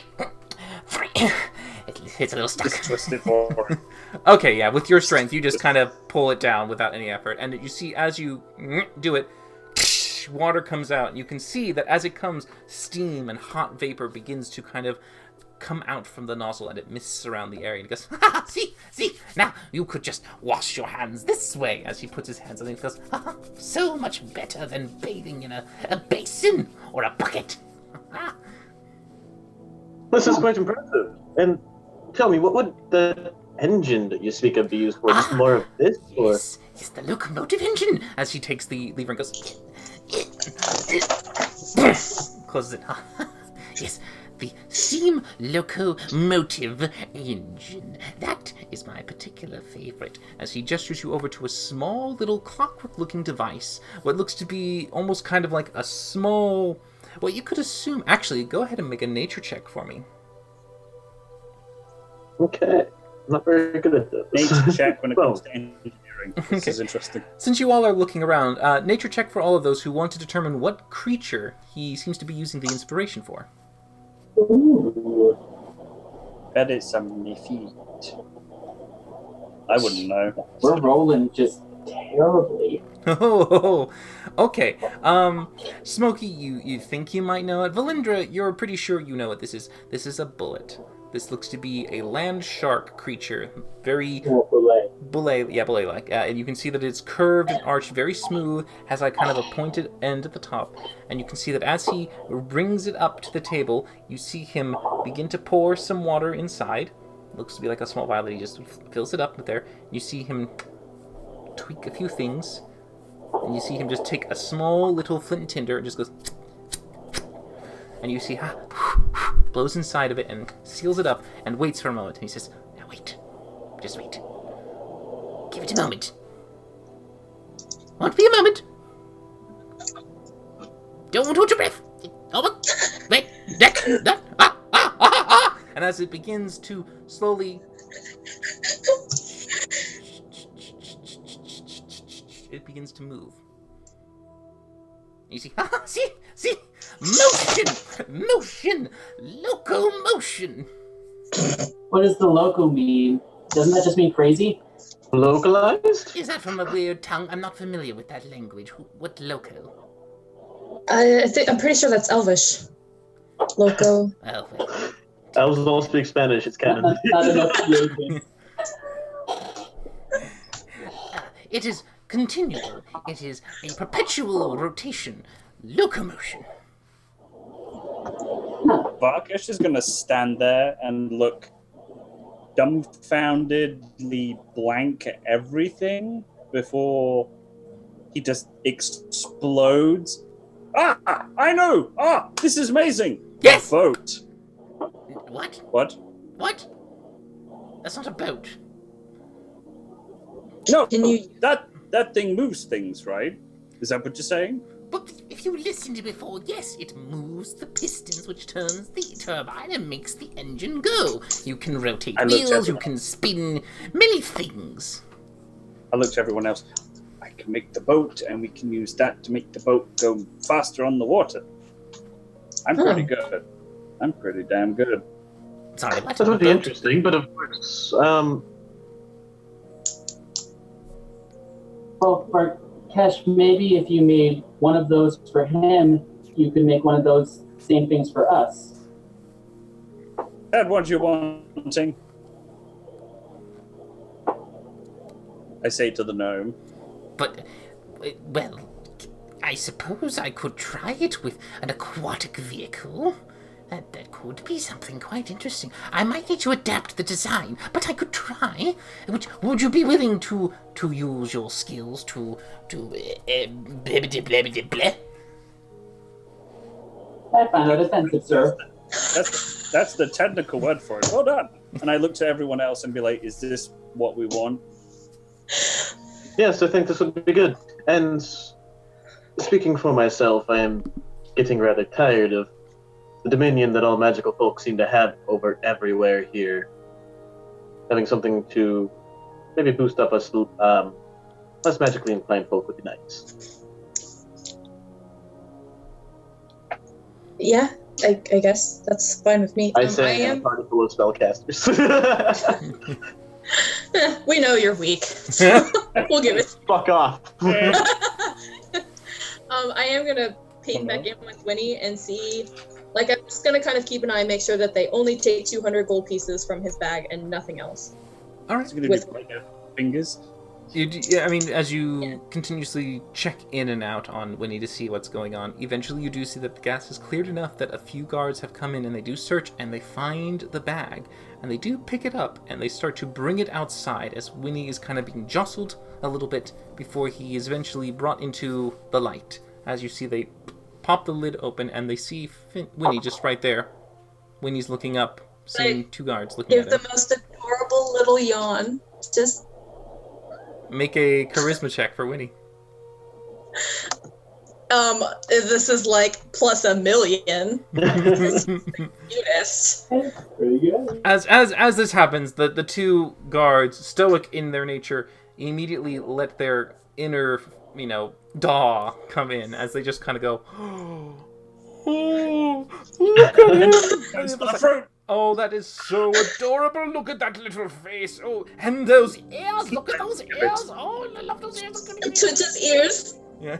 So you see that they're kind of... One up, one down. They're kind of enraptured by Winnie, completely enjoying petting, and there seems to be a delay in looking for the gold at this time, as they seem to be kind of enjoying the little fennec fox inside the bag before they hear a... and they look behind, and they can see that the Inquisitor is just looking at them sternly, and they just go, right, sir. They kind of push Winnie gently to the side, like kind of a gentle lift, to look for a coin purse before eventually finding one, and you see them look through, and they start to pull and count pieces of gold. Make a perception check for Winnie to see how many they take. Oh, Lord. Alright. 14? You do notice that they take exactly 200 gold pieces. Or 20 platinum, depending on what he has. It's just the gold. Alright. They do take the gold pieces, and they take them and walk them to the inspector, who looks at them and begins to double check, nods, puts them in his own purse, and turns and leaves as the other guards come to the front of the shop. As you all are discussing this, and you see that the professor is quite eager to perhaps maybe try this out, as you might bring this dream of his to life, though he was expecting something on the land. However, a steamboat would be all the more acceptable too. But as he gets excited and tries to think about the potential of turning it into a locomotion machine on the water, you do see that the guards open the door and carry what appears to be your backpack, Rook, with all your possessions inside. Oh, good. I was hoping that would be in there. You do see him hold it out to you. I hold up my medical hands. Just set it down for the moment, please. They put it down on the ground. Try to keep out of trouble, as they turn and begin to walk out of the store and close it. Immediately open the bag and look inside. There is a fennec fox looking up at you, cute as a button. No. And I just pick him up, set him to the side, and just grab my thieves' tools out and start trying to pick the locks on this manacles. Okay. Yeah, make a sleight of hand check with disadvantage. Okay. As you can I make a... Well, it's the same as the thieves' tools check, actually. Oh yes, the thieves' tools with disadvantage. 15. Alright, it doesn't take you too long, but you do kind of spend about a minute doing this weird, awkward twisting. But eventually, you do get the manacles off. I'm actually just going to stow these in my bag immediately. Sure. That could be useful. Yeah, manacles with no key are in your bag.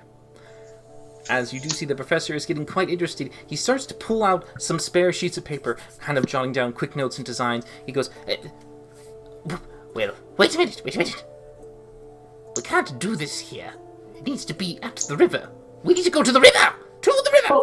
Go! We must go. Professor, I mean, there's no real rush. I mean, do you want to maybe take a few days to perfect your design? I mean, it sounds like you're trying to complete Absolutely it down. No. We must go and try this out immediately. I don't know how long it will take for him to fabricate. We can start working on the frame at least.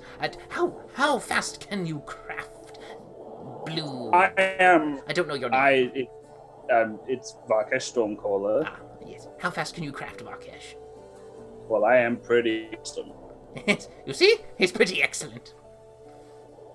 There is no end to his talents. Ooh, that's a good saying. I like that saying. All right, let's go. Excellent. Well, did you need to do any shopping beforehand? I mean, I can go down to the river and help this guy if you guys want to go and do stuff.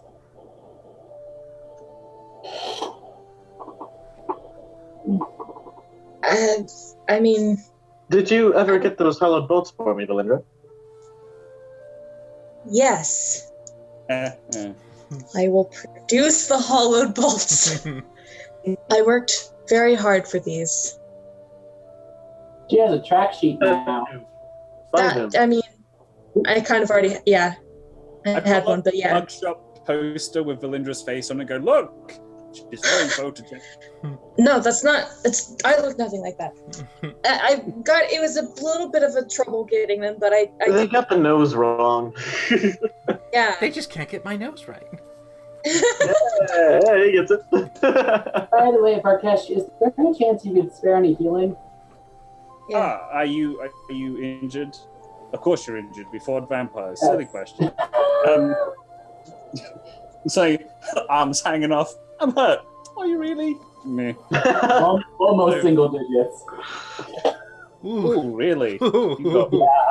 Yeah, that's where I am too. I'm at 12. Okay. I was untouched until the gas. So what I'm going to do is I'm going to gather you all into a big old Varkesh bear hug, the best kind there is, and then I'm going to cast Beacon of Hope at level 3, and then I am going to use that prayer spell. That is a 10-minute cast. Your Beacon of Hope will not last that long. I don't want to do that. Okay, well, Unfortunately, yeah, that won't work. dang it. Okay, who's the worst, technically? Well, I mean, have we had a short rest waiting in the shop for the captain and all that stuff? If you chose to not be active, Valindra has been a little active looking through Winnie and doing some things like that, but you've not been pretty active. I'll use hit dice to heal Valindra. Rook can also take a short rest if you wanted to. Boy got a short rest while instructing Valindra very intensely on reconstructing a man's face. Okay, well, Just saying. I'll cast Cure Wounds 4 times on Smokey at level 1. Okay. Alright, Brief. so that will be 12 times 4, so 48. Oh. I'm at full HP, so I'm good. And I will cast Cure Wounds and Valindra twice at level 3. Okay, so that's going to be 68, maximized to 48 dice, plus your modifier 3 times, which is 12, so 60. Oh, wow. Yep, I'm as full as I can be today because I got... Yeah. Save one of those level 1s for Varkesh and I'm good. Okay, well, I'll only heal him for 3 level 1s then. Yeah. Okay. Alright. Healing up the party by imbuing them with your Beacon of Hope, you're able to maximize, though, of course, Valindra not needing it as much, as Winnie, being within her 100-foot proximity, is already healing at max at all times. But you are able to mend your allies and alleviate the wounds they suffered from the previous fight. As you can see that while you're doing this, the gnome has been busy. He looks to be moving about the place, pulling other pieces, putting them into the what looks to be like a makeshift crate, throwing in what looks to be pre-made nozzles and spouts, pipes and screws, all these different little pieces of metal that he just piles up, and you see him also bring he's kind of dragging on the floor going what looks to be like a set of ingots. copper, brass, tin. It's a very weird mismatch of these different things that he's bringing. And he's just kind of. It'll help. But Akesh is all like big anime eyes, like if Christmas existed in this game, this would be Christmas for him. And he just goes over and he just picks up all the ingots. Okay, yeah, for you it's not that hard. You just kind of hoist it up, but for him he's just like, yes, it helps to be big. I'll take this one as he picks up the crate of loose bits and bobs. He just kind of, all right, to the river then. Off we go. Wait. Wait for what? I will give the gems back to Rook that he bought me before, and I then will take out. Let's see, how much gold equivalent to silver would I need to hand over to get 1,000 silver? That'd be 100 gold. Okay, and then I give him an additional 100 gold, and I'd be like, Rook, could you be a really, really lovely pigeon and exchange the 600 gold's worth of gems for 2 diamonds worth 300, and then get me 1,000 gold, 1,000 silver's worth of coins, please? I would really appreciate that. That is an interesting request. I suppose I could try, but there was no posted return policy. What do you want in return? Because I know I'm on your list. Well, no, there's nothing that I want in return. It's just an interesting request. Do you think the shop will take the coins back or gems back in exchange for? Well, if it's for equal exchange, I don't see why not. I can certainly try. In any case, yeah, Rook, I don't feel comfortable with you going anywhere by yourself, so I think I'm going to go with you. Definitely not. I did want to check out. I do not require babysitting. Well, less babysitting, more. We don't want you to get nabbed again. We Or took just care of the vampire problem. What exactly am I in danger of being nabbed by?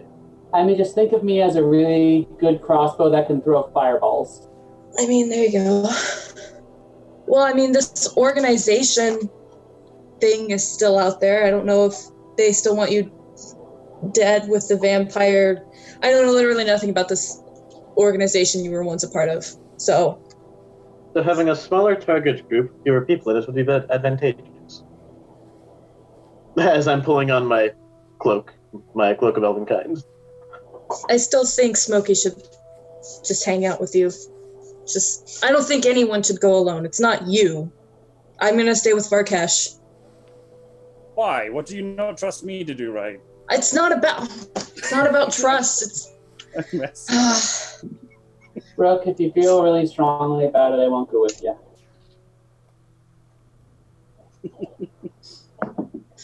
It's nothing to do with you, Smokey. I just may have embellished the truth a little bit to get these gems at the price that I did. And it may involve you.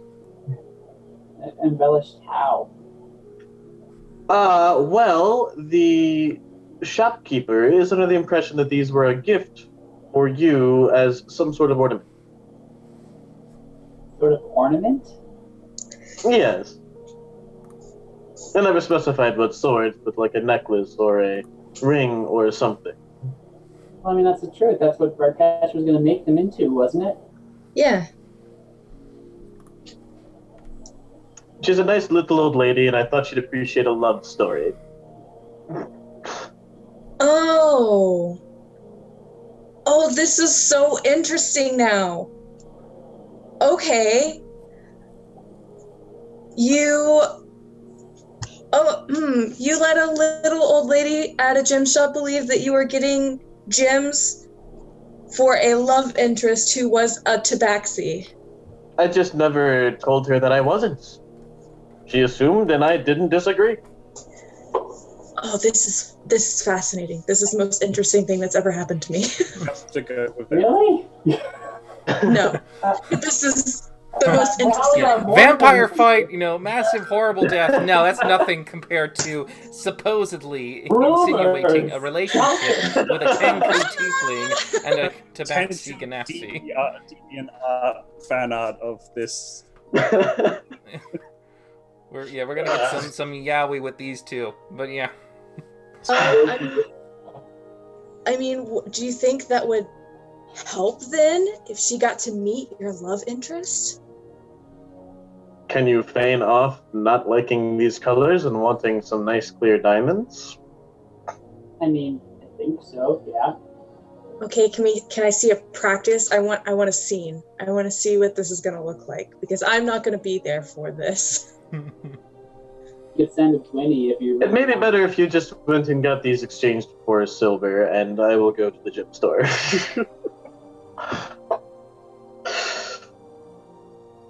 Okay, but that would still mean us splitting up. True.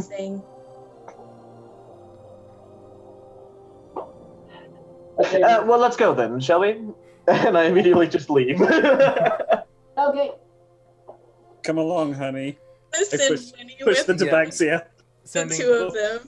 Sending Winnie to follow to make sure you have a good, almost kind of a first-person show.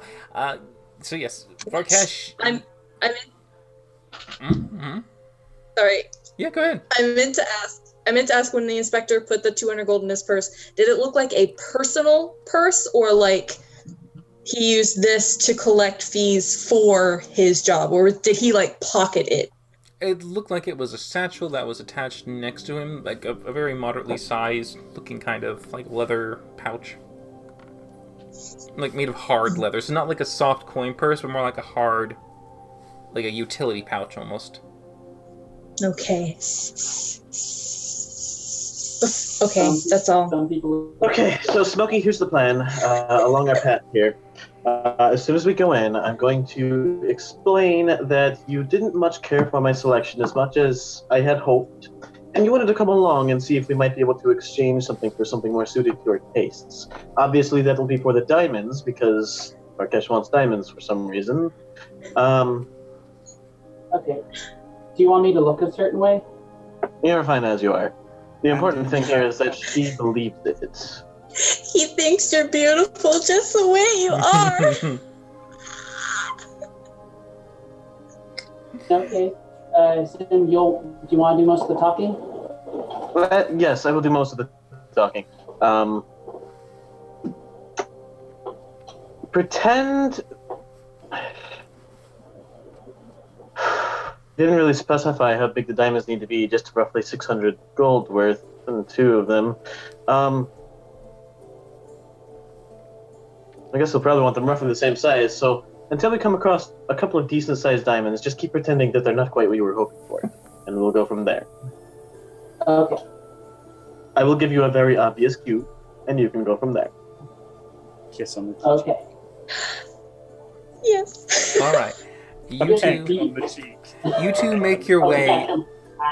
You two make your way towards the jeweler, as the remaining pair of party members basically begins to gather up all the remaining supplies and begins to make preparations to get ready to head towards the actual river. You can see that the professor is loading up what looks to be a makeshift cart that he seems to be able to carry most of his goods when he needs to go out to find more metal to shop and to experiment with when he has to go to the trading area and, haul it back. The little gnome can't do it by himself. So you do begin to pile these things into a cart, allowing you to start the setup before you head out. The two of you walk down the street, finding a very familiar shop to you, Rook, as you once more enter inside the lovely little establishment, and you can see that as you do enter, being it more in the midday, you can see that inside the very familiar face of the lovely old lady just kind of looks up and she just kind of goes, "Hello! Oh, it's so good to see my little favorite kangaroo. Who's this?" Hello, dearie. This is Smokey, my partner. Is this I the thought... one? Is this him? Oh, This is. oh, darling, come here. It's so nice to meet you. She kind of takes your hand as a little pet. Oh, it's so lovely. Did you like the gems that he picked out? Were they exactly what you were looking for? Oh, well, that's what we're here about. It seems I misunderstood his intent when he was talking of gems. Oh no, I thought a pop of color might be more his style here, but it seems he wants something a bit more clear, sort of closer to his fur color. So I thought I'd bring him along to help me pick some up. Would it be at all possible to exchange these for something of equal value? She looks a little confused as you say fur color, because she sees him slightly reddish tint. Oh, I thought you were like smoke colored. I'm blackish gray. Okay. All right, blacky gray diamond. Sure. I mean, those do exist, but That's just the rock. A clear black ash gray diamond. So she's a little confused, but she goes, Well, all right, and takes you to the bank.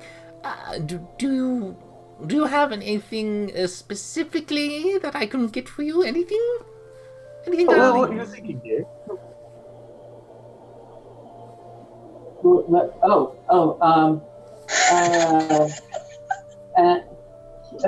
you have any diamonds, perhaps? Do I have any diamonds? Of course I have diamonds. I've got plenty of diamonds. Here, come over here. Come here. And you see her move towards the back.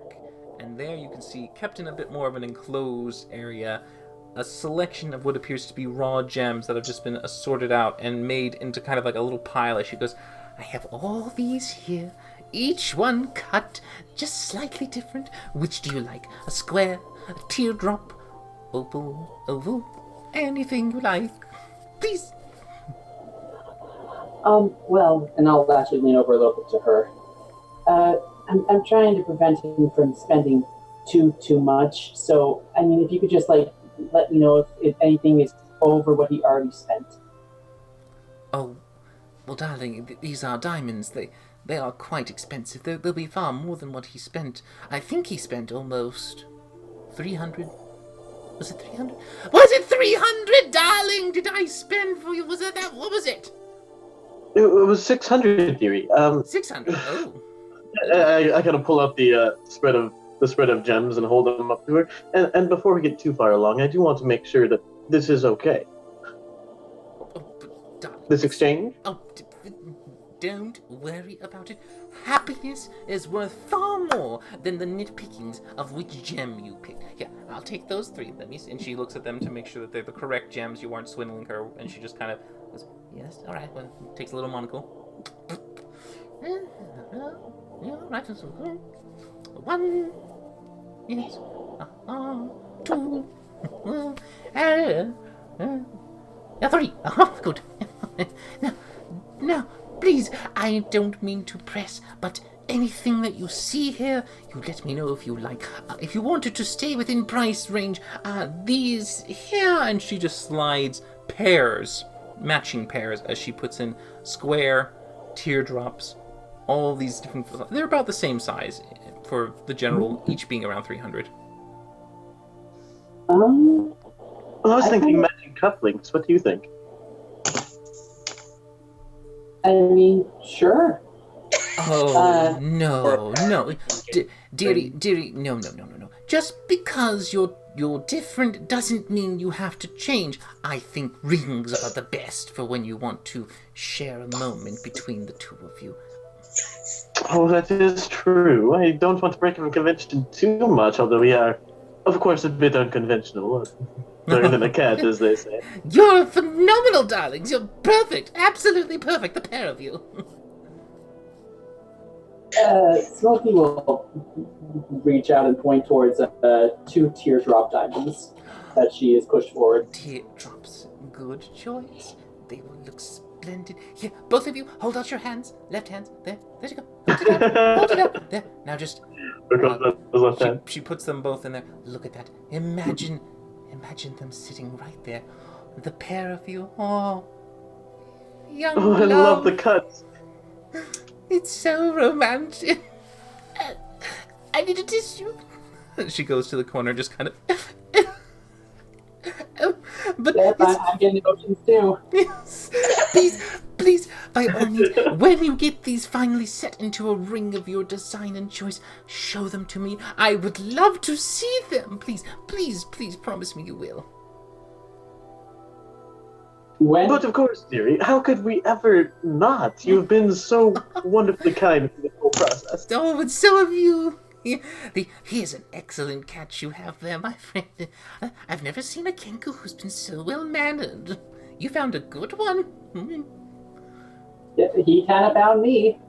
Oh, that's a story I'd love to hear. Please go on. Well, you see, that I think that's why he chose the teardrops. I came across him on a rainy day. It was the clouds are almost as dark and stormy as he looks now. He had lost his umbrella, and I happened to be carrying mine still, and I just thought he could walk with me through the rain.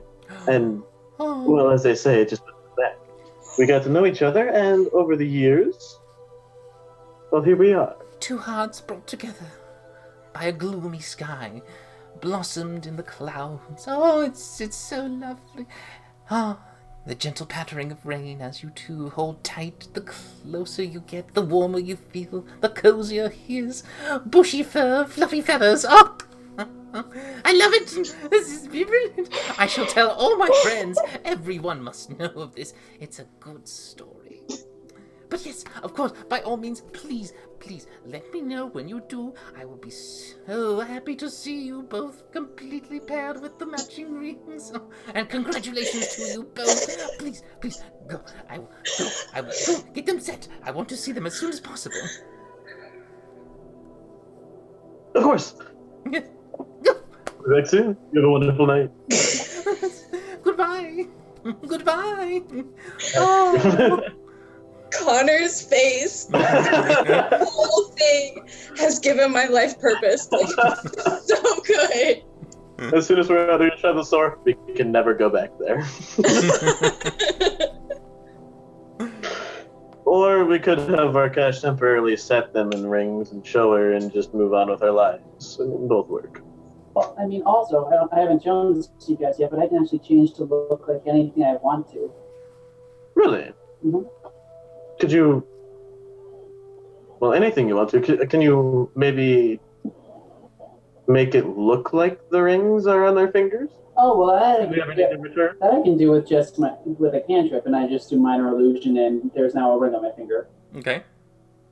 But I was talking, there's a little more advanced spell where I actually change my form into another humanoid, and it's actually real. It's real? I'm talking of alter self. All right, that's interesting. So if we need to go back, I mean, I can be anyone. Mm-hmm. Ooh. You could possibly have broken up with me, and then you have a new person on your arm, and we could just keep going back and forth. Another thing we could do is just try to keep it so we don't need to return there. Yeah, whatever works. I don't know. I kind of like Connor's idea. That's a gossip mill ready to spread, but... Yes. Flavored. Flavored. But yes, you both walk back to the gnome shop, having 2 teardrop diamonds with you, as Varkesh and the gnome seem to be finishing up piling what looks to be a nice set of spare metal and other things. Valindra does seem to be looking a little coy, as Winnie had followed you this entire time, and during their loading and hauling of items onto the wagon, she has just been glazed out and looking through Winnie and seeing the entire display of Rook and Smokey in the jeweler's shop. We have your diamonds, Varkash. Thank you. Oh, and I made something for you and your beloved as well. I don't know which one you want, the little spoon or the big spoon, but either way, they are symbols of your love. Take. Is that what you got out of your chair earlier? Did you get out of your chair to get those spoons? I needed to feed the dog, and then when I was out there, I was like, yeah, I'm going to do it. Oh my god. Fucking amazing. Yeah, So which one are you taking? Those spoons don't really look like they fit together. As all true lovers know, you make it fit. No, wait, no. That's not. Smokey takes the big spoon. No. All right. Smokey with the big spoon and Rook with the little spoon. Warm and insulating. But yes, all of you... I think I broke Kayla from that. He's been broke for a while. It's true. I was never really there. All of you are able to reconvene as the cart is set up, Varkash being able to easily kind of lift and haul it out towards the city gate. You see that the professor is leading... Oh yes, what do you want to say, Cody? Were we able to get the gold exchange for silver as well? For the bullion, yeah. Oh, right. You want to do that as well, didn't you? You would know that the best place to do that would be the Trader's Hall. Okay. Varkesh, we have not yet exchanged that gold for the silver. Best place to do that would be the Trader's Hall, which was unfortunately not along the way. And I want to see what you do with this. What? Give me those spoons back. Oh. No. Smokey is about to get run over when Rook says no. Like, oh.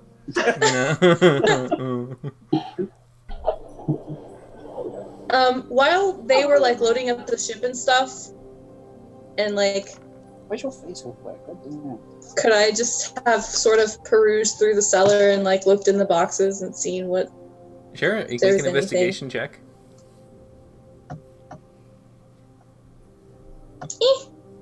Nope. Okay. Mostly empty. Some bits of maybe what looks to have been deteriorated and decayed straw that might have been used as packing, but nothing really inside them. The building is quite vacant and derelict. Okay. Professor Bimsy. Bimsy? Yes, that is what I said. Bimsy. Bimsy, yes. Professor, who owned this house before it's... I mean, does anyone own it now? Oh, what? Oh, it's been vacant ever since I moved here. Oh, that's been... You don't know what it was beforehand? Well... No. I don't know. I moved in here 5 years ago. It's been vacant since. Yeah, okay. And I'll just go back to watching them with Winnie. So we're gonna make the boat? Yeah? Yeah. So do you want a detour to get those silver? Sure, if it's on the way. Man, we're just making all kind of ships tonight, aren't we, guys? It's a very easy thing to do. Very similar to basically walking into a bank and converting 20s into singles. You know, you can convert with the Traders Guild gold into silver without much hassle. You just quickly go inside, run to the nearest desk, as it seems to be where a few traders are working, but you just quickly wave one down, ask to transition it, easy peasy, and off you go. But yeah, if no one had any other business... Yeah, if there's no other business, yeah. You all Well, actually, I do have a ludicrous amount of, like, copper in my possession for some reason. Okay. I'd like to go ahead and trade that up with gold as well. I think it ends up translating up to about gold. Yeah. So, trade that up as well, and I'm good to go. You're okay. All right. Easy enough to do currency transactions, but you go ahead. As you all head out the main gate, a sharp left turn is taken as you kind of go off the path and around the wall of the city, heading kind of like a nice big curve on the outer edge. It takes about maybe 15 minutes of walking before you reach what appears to be the slight kind of wooded area, not very dense, but there's quite a bit of trees here and there spotted around the location, and you can see that there's a river that seems to have gone up. As you watch, Alniel itself was built on the edge of a great forest, and you can see that as you look up the river to the left, a larger spread of trees begin to fill the banks, and eventually the river disappears inside a massive grove of trees. Ooh, I start chopping. Okay, what do you chop with? With my wit. I ask if the gnome has an axe.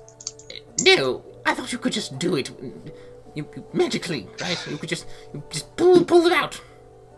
I just like both hands. Stick metal, please. Come on. I don't have a stick. I can get one from that tree. And you see him. Oh, yeah. Would you? Okay. Valindra beating the professor to the punch. You get to a tree limb, and you snap it off. Okay, and then I will a take freshly twigged stick. Twigged stick. Yeah, it's got those little bits of leaves still on it. I will take some metal from the cart, and I will use my my channel divinity. Spend an hour to do so, and turn it into a woodsman's axe. Okay. You begin to do that as this happens. Bimsy is basically watching and a little bit intent, but you do take a lot of time. He just kind of gets a little... Does it always take this long? Oh, I'm sorry. Do you want to take over doing the magical thing that you... Oh, wait, shit, you can't do? I didn't think so. So don't interrupt. Fine. Ouch. Go over there. Fine. And you see him go to his cart as he pulls out some of his other papers and sketches and begins to kind of do a few more calculations, just double-checking some of the math. Bloody gnomes. The three of you wait for an hour as Varkesh eventually materializes with his channel divinity one woodsman axe. And then I go chopping. All right. You go... Yep. Valindra? Oh, I was just saying nice. Oh, nice. All right. Nice. So you go and you start chopping down some of the trees nearby. It's a very tedious and manual-intensive labor, but you are able to do it because you are strong, large, and quite muscled. So for you just kind of begin to that whole version of timbering. How many trees do you want to fell? I want to... This is Varkesh, so this is going to be an exorbitant amount of trees. I'm going to fell 10 trees, the largest trees I can find. Okay. Deforestation. So you begin to get the closest and largest trees that you can gather, spending another hour chopping down them all and sorting them into like a small location nearby. Chop. But yes, the rest of your allies are just sitting back and watching. Smokey is reading me a spellbook. Alright. So I can shout out helpful advice, like, hit the tree harder. Oh, Rook, I need a wedge. Bring your beak here. Yeah, Valindra's just playing with Winnie, close to Smokey. Probably just like, oh yeah, we can. Smokey, do you want to work on the scroll? Yeah, let's go ahead and do that. Okay, all right. Yeah, you're doing okay though, because I know earlier you got hit really hard in the fight and. Oh no, it's fine. Okay. Varkesh healed me up. Okay. Let me work on the scroll. All right, so you can spend easily 2 hours to knock off of your chore list for crafting the scroll, since it's 1 hour for Varkesh's channel divinity and another one for his deforestation. But during that time, yeah. 91 to go. Yep. But you do have that as Varkesh continues to pile up the things with Rook heckling in the back. You do have a nice piled sum of 10 long tree trunks with leaves still in, position, but they're there. God damn it, Rook. If I wanted a mockingbird, I would have asked for one. And I would have kept on working at that point. Emptying my bag of holding, taking out all my steel ingots to add to the pile the nutty professor has brought with him. Well, as you do that, the professor's just like, oh, fascinating. Oh, how many are in there? 1, 2, 3, 4.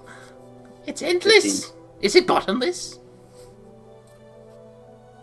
I just look around. Oh, you mean the bag? Yes. All right. Well, I suppose we can use your metal and my metal together, and we can fabricate this locomotive boat. Voltron. Oh, yes, the boat. Yeah, yes, the boat. No. The boat. Right. So, you begin to assemble and have all your pieces together. What do you wish to do? I will then reach into my bag of holding, take out my big anvil, place it on the ground, take out my mini kiln, place it on the ground, light it, and then I could leave the gem cutting one inside the backpack. They'd be like, right, so what do we need to do?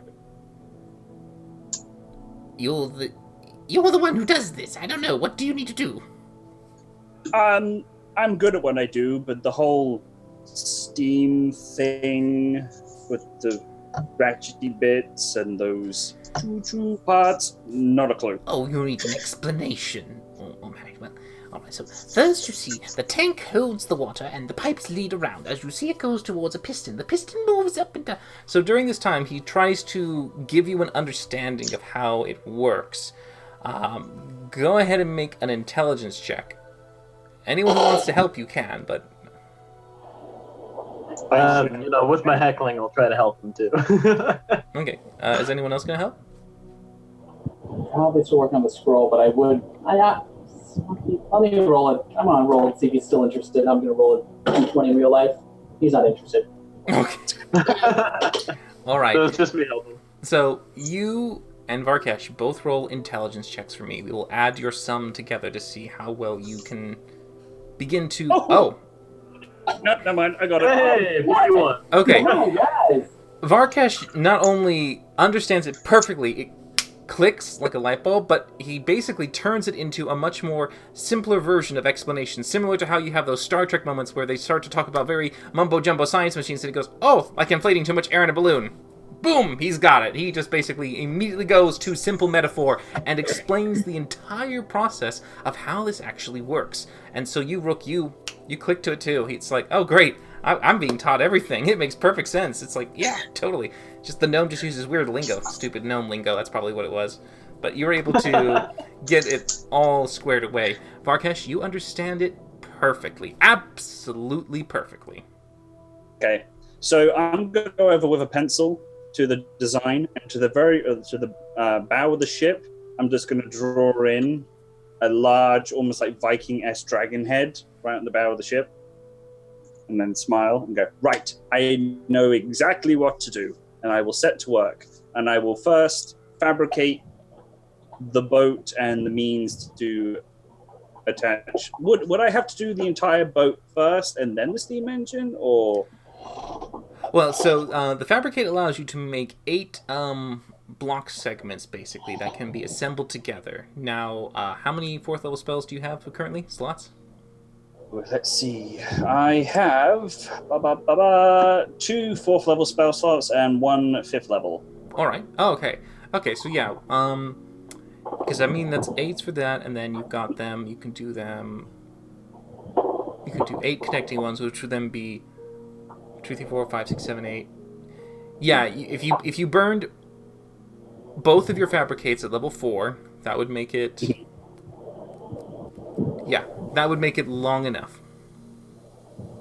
Because I'm doing kind of like a long, semi-chunky river boat, kind of like the one that you find in that Disneyland Jungle Cruise thing.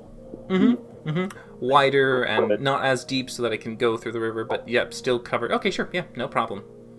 So I draw 2 extra eyes on the dragon head and also give it the Lendra's beard, like I rub them pattern over her face. I rub them out very quickly. But yes, I will add it back in immediately. I rub them out again. And back in. I rub them out, and I take the blueprints and go, no! And I just rub them out. And just stuff them down my crotch. with I erase the dragon.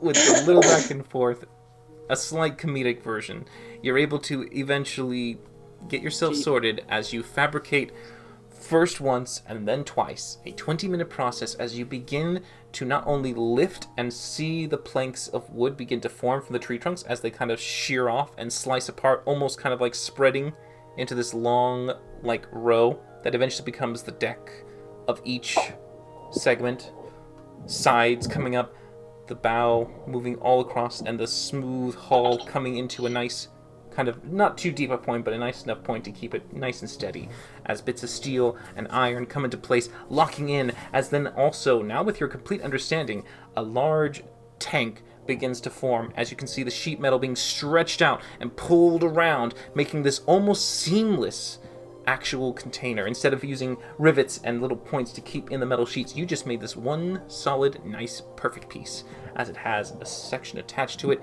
and you can see that the release of some of the excess steam and the piston going all the way to the back, as you then, with the aid of the design from the professor, begin to create a small paddle wheel in the back.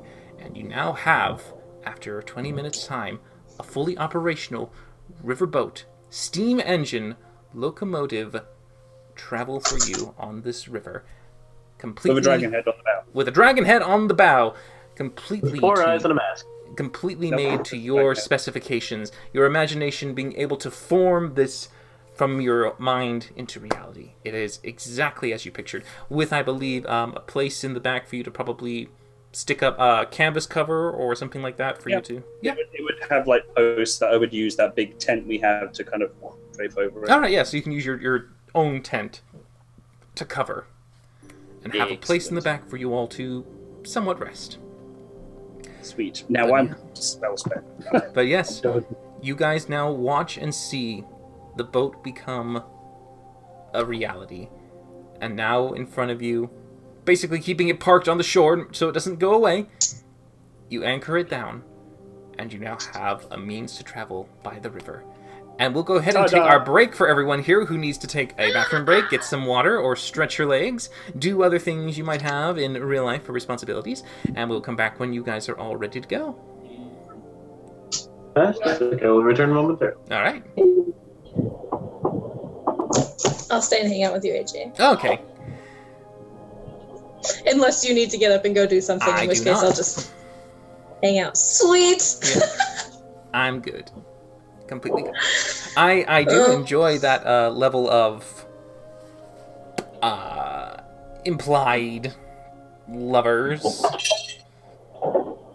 The bird and the cat. I mean, that's a that's a fun little that's a fun little kind of mix there to have. And I mean, two species who couldn't be so far apart from, I know. 2 species destined to be apart, but 2 souls destined to be together. Ah! Yeah. having one try to fight the nature of the other. Every night the poor cat is just attempting not to eat the bird, just looking at him going, "Oh, okay, don't do it." But Refuse thy feather. Just tonight I may. These moments when the little head of the rook is just nestled there, just a paw going, "Want to smack it? Oh, want to smack it." I want a bath. I think they are back. Nope, no.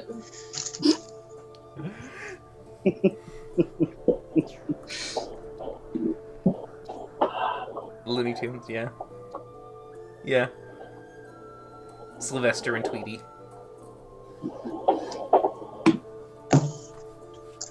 So Smokey has a list from now on.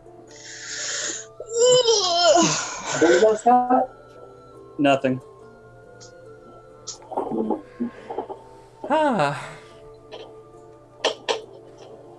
Yeah, Sylvester and Tweety. So do we have much shopping to do before we set out? I mean, it's probably like afternoon, probably late afternoon at this point. At this point, you've now gotten to 1 o'clock. Oh, okay. Maybe 2. So the question is, do we rest a night and then go? Yeah. I mean, I've got 1 spell slot left at level 1, so... Yeah. I might be okay not going back into the Dragon District, though. And just, Yeah. peace out. I mean, we have the tent. I feel like we have to. I feel like we should, because that's very dishonorable if we leave. Lulu would actually kill us. Well, Lulu's not coming with us for this adventure. She already told us that. Right, but she would kill us if we just, left without a notice to the dragons. Oh, well, yeah. I mean, why would we have our own rooms there? I don't know. I don't really want to mess But with we any do of the still dragons anymore. have the tent, and we can sleep on the boat now. So. Mm-hmm. Houseboat. Houseboat. I like it. I mean, it's your own version of a jungle cruise, but yeah. I love it. Oh yeah, there's plenty of room for 4 of us to lie down in that. It's a big old boat. Not big. Rook yeah. is gonna hate it. It's probably like, what, 20... Let's see, 1, 2, 3, 4... 20 by 10? Maybe a little longer, actually. It's about 25, 30 foot by about 9 foot. Okay, so yeah, 5 and 6. And by boats. Hey, Dylan's watching. Oh, yay! Hey, But yes, so you, yeah. So it's absolutely going to be, yeah. It'll be at least like 15 foot wide, and then the rest is your length. Okay. Yeah. Well, because you said it was like about almost 30 foot in length, right? It's about 30 foot in length and about 9 foot width. Because well, I'm saying because it's because with the squares, if you fabricate, you will basically have 8 times 5, which is going to be a 40 square foot space, and then double that to make 80 square foot, and then if you have 6 to get into 80, well, not 80, yeah. You're the DM. You do the math. Yeah, I do. I'm trying. It's a fairly wide and long boat. It's big. It's nice, and you do actually have enough to put up the little poles to then drape your canvas tent around it, as well as the open space for you to put the steam tank in, which you have filled with water, as well as created a satisfactory version of what looks to be kind of like metal arms that. Oh, during this time, I would actually, now knowing from the professor that this thing requires fuel to burn, I will go down, chop some other trees up, and just gather just log splitting and stuff. Oh no, yeah, you would have had fuel. Yes, you would have had fuel ready and part of the actual fabrication. And I'm keeping this woodman's axe and keeping it on the boat. Okay, but yes, looks like we're all back. Are you all good to go? yeah, I was just thinking it'd be funny if Varkesh made this beautiful, the tank look like totally seamless, but then there was no way to get more water inside it. Yeah, it's beautiful. It doesn't fucking work. You do have 2 compartment areas that you not only have that like a little door that you can open to put in the fuel at the bottom to allow you to heat up the actual furnace and the water container as well. So yes, it is a perfectly. Marvelous. I mean, you rolled a natural 20. You are on the ball with that. You know exactly how to make it work. There is honestly no end to this Dragonborn's talents. There really isn't. But yes, so all 4 of you, along with the professor, stand at the bank looking at this rather nicely crafted and freshly built jungle cruise boat. Hooray! Well, there's that. Shall we try it out, make sure it works correctly? You see Bimsy's already... He's already on. He's like, Yes, let's get it going. Wood in here. Yes. He begins to pile it up and try to get it to test it out. Alright, let's go. Alright. Without much resistance, you see him begin to layer the wood inside, strike it with his flint and tinder, and you see it begin to catch as the water inside the actual container begins to heat and boil, as the steam engine begins to slowly build in its pressure, as you notice that he takes a few levers, turns, twists, and you just see this slow motion that in the back, the paddles just get... I slowly and firmly push the boat away from the bank. Oh yeah, it's easy enough. As you push it away, the engine begins to slowly turn as the wheel begins to spin, and you feel this slight drifting, and you begin to go all down the river's current. You're going with the river at the moment, and you do have a steering wheel in the back to help guide the rudder. Ooh, fancy. Do we have enough space to turn this around? I'm curious to see if it can go against the current. How wide is the river? Very wide. The river is a good... could be 100 feet in width. Okay. That should be enough.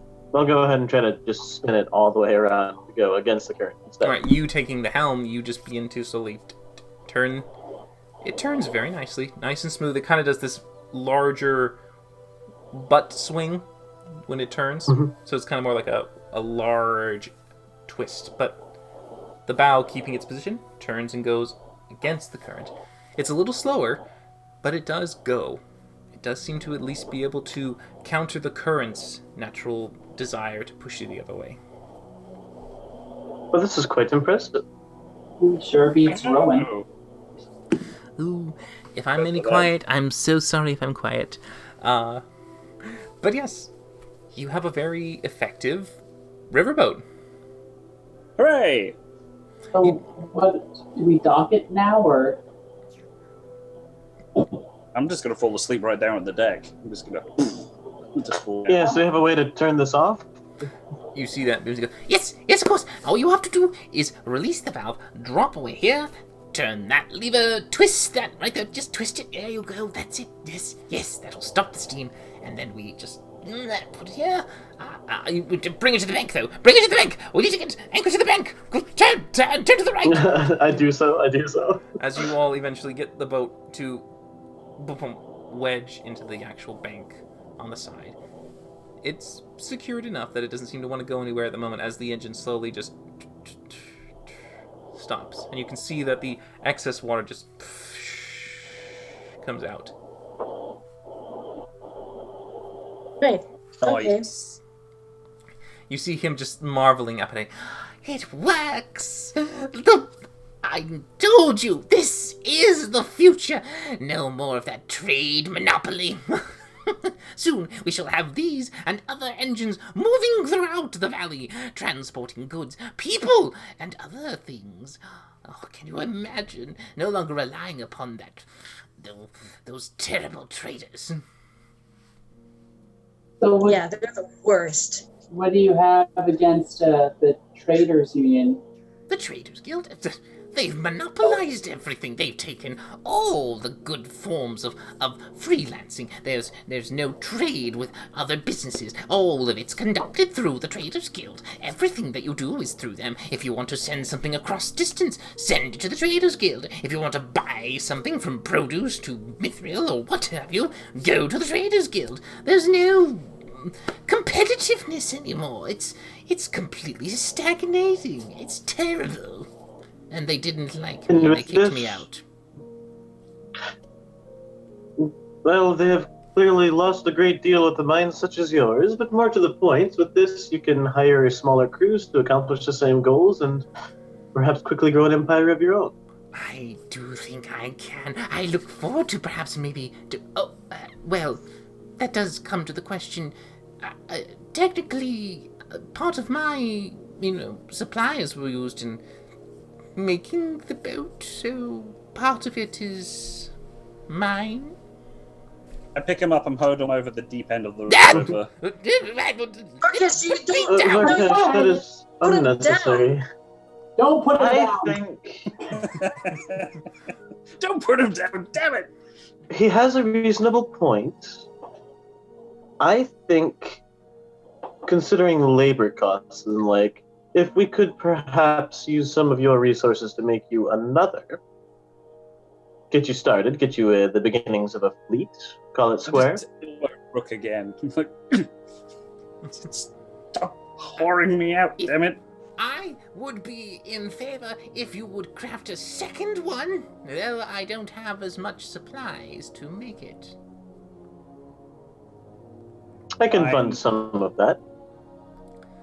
I mean, this one's sort of like a prototype, right? So, I mean, you don't want to try and use it until we know it works. And it just so happens we have to go travel for a bit. And we could use this prototype to make sure it works. And we have our mechanic right here with us. And when we get back, then we can talk about making another one. And maybe by that time, you'll have a little more supplies for Varkesh to work with anyway. Good plan. Give us time to work out all the kinks. Make a persuasion check with advantage. Not terrible with these. Oh, come on, Smokey. I believe you. You can do it. Is All a right. Hey! Natural 20. It's So, thinking. as The he belief is kind of... really As he looks at you, he just kind of goes, That's a very good point. Yes. Yes, you're quite right. You're quite right. Yes. Prototype indeed. Test it out. You tell me all about it. If there's any flaws or problems, we shall fix it so that the second one will be the better one. And then I can pilot the better one, and you can keep the prototype. That is quite good and agreeable. So, you show that. Where are you going to take it? Where will your test destination be? We Well, headed up to Woodhall. Woodhall? Oh. Well, going as far as you can, the frontier, I suppose. That's very dangerous, but I suppose if it can survive a trip to Woodhall, then it could survive any of the rivers all along the valley. Very well, yes, that sounds perfect. So, if you go there, it should take you no more than... he kind of begins to calculate. If I get one, no. Calculate for current. Oh yes, of course, far more time to come back against the current, and it's a bit up since. Could take you about a week at least to get there and back. Do you think you'll be able to do that? Come back within a week? Maybe we do have some business to attend to there. Yeah. Oh, so it's not just maybe more like 10 days. 10. Very well. 10 days to 2 weeks. Fine. 10 to 2 weeks. 10 days to 2 weeks. So, fine. I shall await for your return here at Alnia. I shall get to crafting some more unique designs for the riverboats. Maybe I'll add in a few extra things. Some pulleys and levers for cargo transport. Make it a little easier to load. Oh, we'll also probably have to have a dock ready just to make sure that we can actually get things to be properly loaded onto the boat. Yes, alright. I shall make preparations here. I shall do my best to make sure that we have the second one ready to go, so by your return, we shall have the second. What should we call her? What do you think? She. Maybe it's a he. It's got a male dragon on the front. Well, that is a fair point. It could be a boy boat. HMS Farkash. I like it. I don't care what the rest of you say. What did you say? He's a little self-centered, isn't he?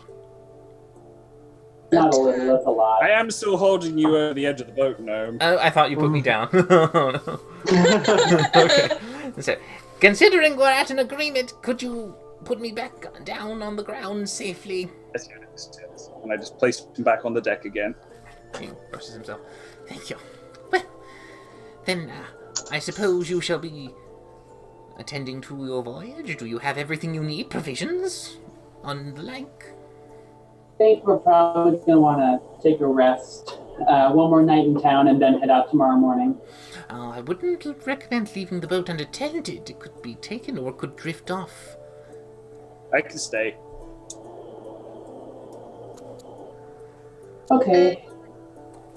I can stay with Farkash. I have a perfect name for the boat. I looked at Valindra. We'll call it the HMS Winnie. I like that. I like that. Steamboat Winnie. Yep. That has a nice ring to it. A Steamboat Winnie. I like that. That sounds good. Catchy name. Indeed. I feel like you could build a whole franchise around it if you wanted to. Our empire. Yeah. Yeah. Some animated cartoons in the far Buy out the Traders Hall. Get a small little gnome at the steering wheel just whistling. But yes, so if you want to, you could have someone stay and babysit the boat. Varkesh and Smokey were thinking about it. Yeah. I'd be okay with that. Maybe we should... Okay, well, how about Rook and I then go to the city real quick, buy any supplies we might need, tell Lulu where we're going so she doesn't fly into a frenzy, and then we'll come back and camp out here so we can just leave early in the morning? Okay. Can we tell Lulu? Yeah, and we tell Lulu. No, can we? She's can? still back at the dragon's abode. I'm sure we could probably at least have someone in town give a message to her. I mean, I can't imagine she's cut herself off from the Traders Guild. Yeah, I'm sure she's still involved with them. We could give someone a note at the Traders Guild. They'll make sure it gets to her.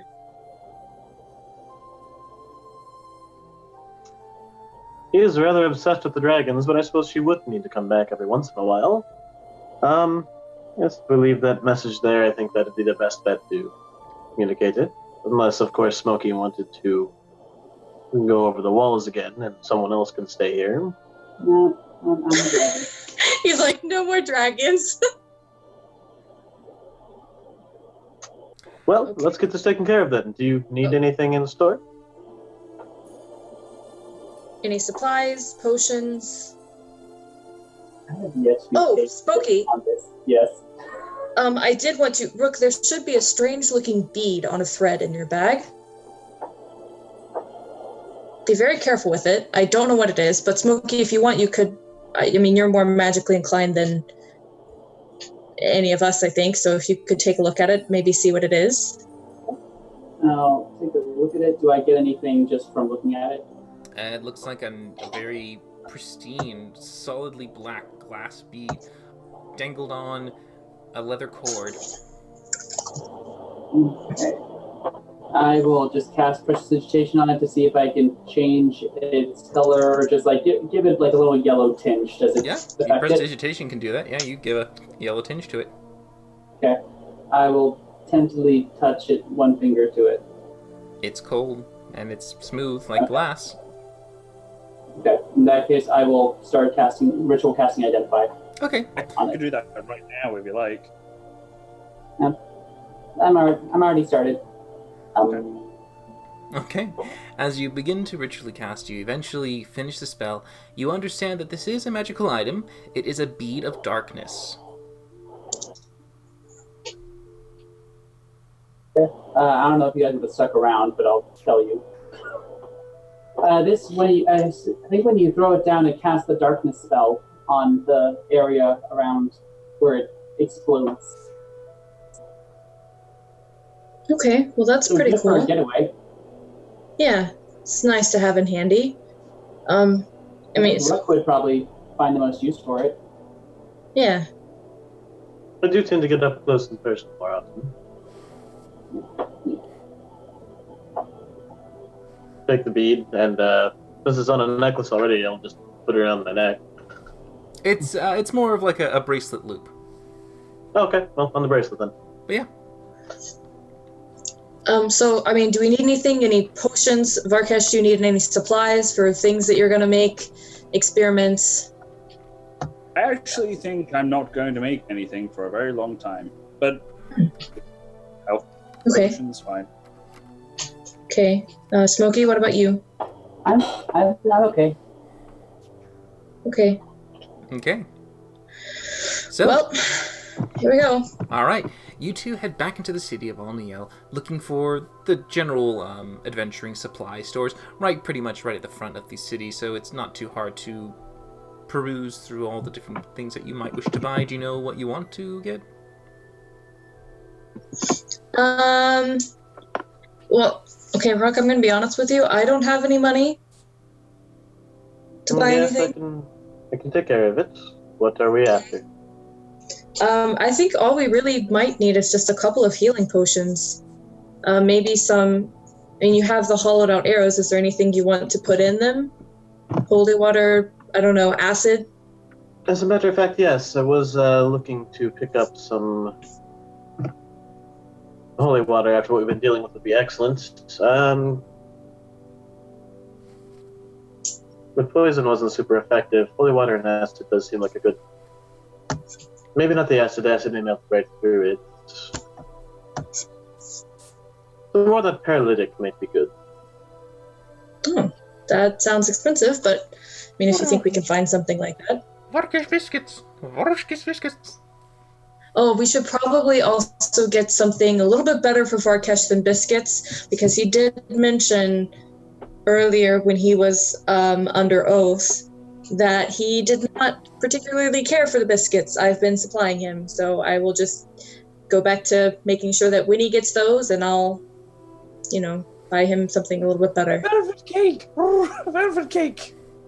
More biscuits. No!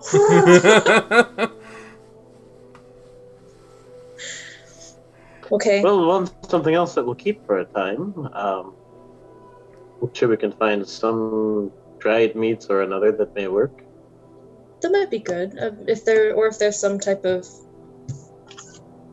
Yeah, I think dried meat might be the best. I don't know if you really like... Have I seen Varkesh eat meat? I've seen Varkesh eat everything, haven't I? Oh yeah, he's eating meat. Yeah. Okay. Well, I think that should be... That should be a good idea then. The dried meats. It'll be good. You remember the breakfast and at the some Golden scones. Those things last forever. Scones. He did like the breakfast scones. That would be good too. I'll get him a variety. Some meat and some scones. And some depending on tea. what he likes. And some tea. Does he like tea? Does he like tea? If you want tea, then yeah, I guess you can get tea. It's your money. Do you like tea? We can get tea. We get some sugar to put in it, and some creamer and everything but the cups. Funny feeling that he likes that sort of thing. Everything but the cups. Okay, that's a very... How did you get that? Okay. I don't know. It's just a feeling. Right. Okay. Well, I guess go with your gut. We can get some tea and make sure we have some cups for the tea and some scones and dried meat. All right. So you definitely can gather those supplies easily enough. You can. Good God. You can get metal tin cups if you wanted them to be for adventuring cutlery, basically. So that for those who sit around a campfire, they have plate, utensils, and a cup to basically eat around with, as opposed to getting fine china, which could probably break quite easily. So yeah, you can get that along with. You said you wanted healing potions. Maybe just like one or two. All right. So 2 potions obviously will cost 50 gold each, so 100 gold right there, to get the remaining food provisions of rations along with the necessary, mess kit in order to be able to handle and eat and drink as you need. You come to about 105 gold pieces. That's total, right? That's total. So that is like 50 for 1 potion times 2 makes 100, and 5 gold for a complete stack ration of bacon. So 10 days worth of meats and dried jerkies, along with scones and a mess kit. Perfect. All right, I'm content. What? You have 105? What? Okay. I don't know if you noticed, but you guys have not asked me to pay for anything. I'm gonna start asking you to pay for stuff because apparently you have way more money. Unlike some people, I didn't just put it all into bonds. I kept a lot of gold on hand. Yeah, but I've tried to keep gold on hand. Where did you even get all of that? Do you remember the magic items that we set it out with? Pocket. Remainder sum of gold came back to you. Yep. Books of them kind are super expensive. Okay, well, I guess we should go give the message to the Traders Guild to pass on to Lulu now, and then we should be good. Yes. Yeah, I don't have anything else I need to do in town. Oh, he's right, the bolts. Oh yes, the I will bolts. go and try to find that very deadpan fellow again. The lazy, slothy man. Yes. Yes. So you're able to retrace your steps and once more enter his establishment to get the necessary poisons that you want to get a refill on? Yep. All right. Yes. As you enter inside, he just sees you. Oh, hello. Hello. I have returned. Yes. I need some more paralytics. Roughly 10 arrow caps worth. He looks over and goes, I have 5 in stock. Would that be suitable? Oh my god. That will suffice for now. This is so Very painful. well. By the time they finished the conversation, he would have restocked. For 5 bolts, 15 gold pieces, please. Of course. 1, 2. Oh my god. I'm just gonna grab 3. Brooke's money and start running. Poor Project Donate. Just as much as Judy is in the DMV, you quickly get through it as quick as you can. Yeah, I'm just kind of like pushing it along. Okay, great. Thank you so much. It was so nice to. Okay, here we go. And I'm just gonna usher him out the door. Good day. Yep, Off you go. everything, all of that. Yep. All right. And you leave the shop quite quickly, getting yourselves back to the streets. Do you recall what the DC was on those? The DC, I believe, for the paralyze, it was 15, 13, 15, 13, one of the two? It was something like that. I know the regular poison is just 10. Yes, exactly, yeah. I think this was 13, if I remember correctly. Okay. But yes. Right, so... Oh, something I would also like to pick up, because I might as well. This is a decent enough place to do it. I'd also like to pick up an alchemist's kit. Oh, I'm yeah. not proficient in it, but... Sure, yeah, you can absolutely pick that one up. That would be 25 gold pieces for the kit. Okay. Alright. Adjusting that now, and... Alright, I'm all set. Alright, excellent. So, the two of you, completely stacked with fresh provisions, as well as a few new utensils, healing potions, alchemy kit, and paralytic arrows. You make your way outside of Alniel once more, skirting around the wall. Oh. While we're walking, Mm-hmm. I just want to ask Brooke. So what was her name? Who's? The lady that we were gonna try to save. Brooke kind of gives her a little bit of a side eye, and then... Her name was Angel. Oh my god, I wasn't ready. My notebook was closed. I didn't think you were gonna tell me anything. Okay, go ahead. Is, I would hope. He seemed certain that he had her too, but I have not seen her around. I mean, obviously she was important to you. But, I mean... She was about my only friend growing up.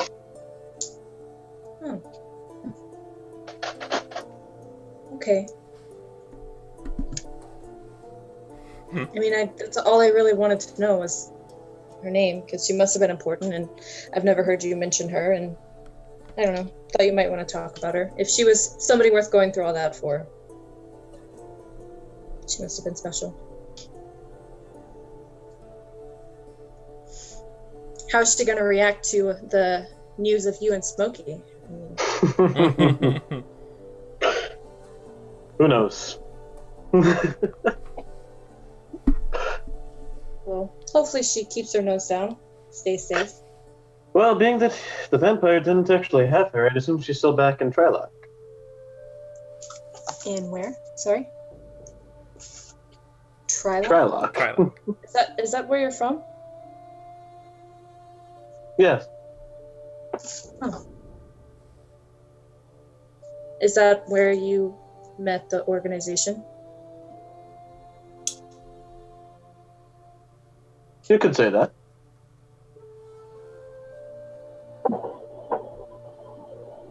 Yeah, we can't hear you right now, Kayla. I told you this would happen. Because any organization that does dealings with vampires is probably not a good organization.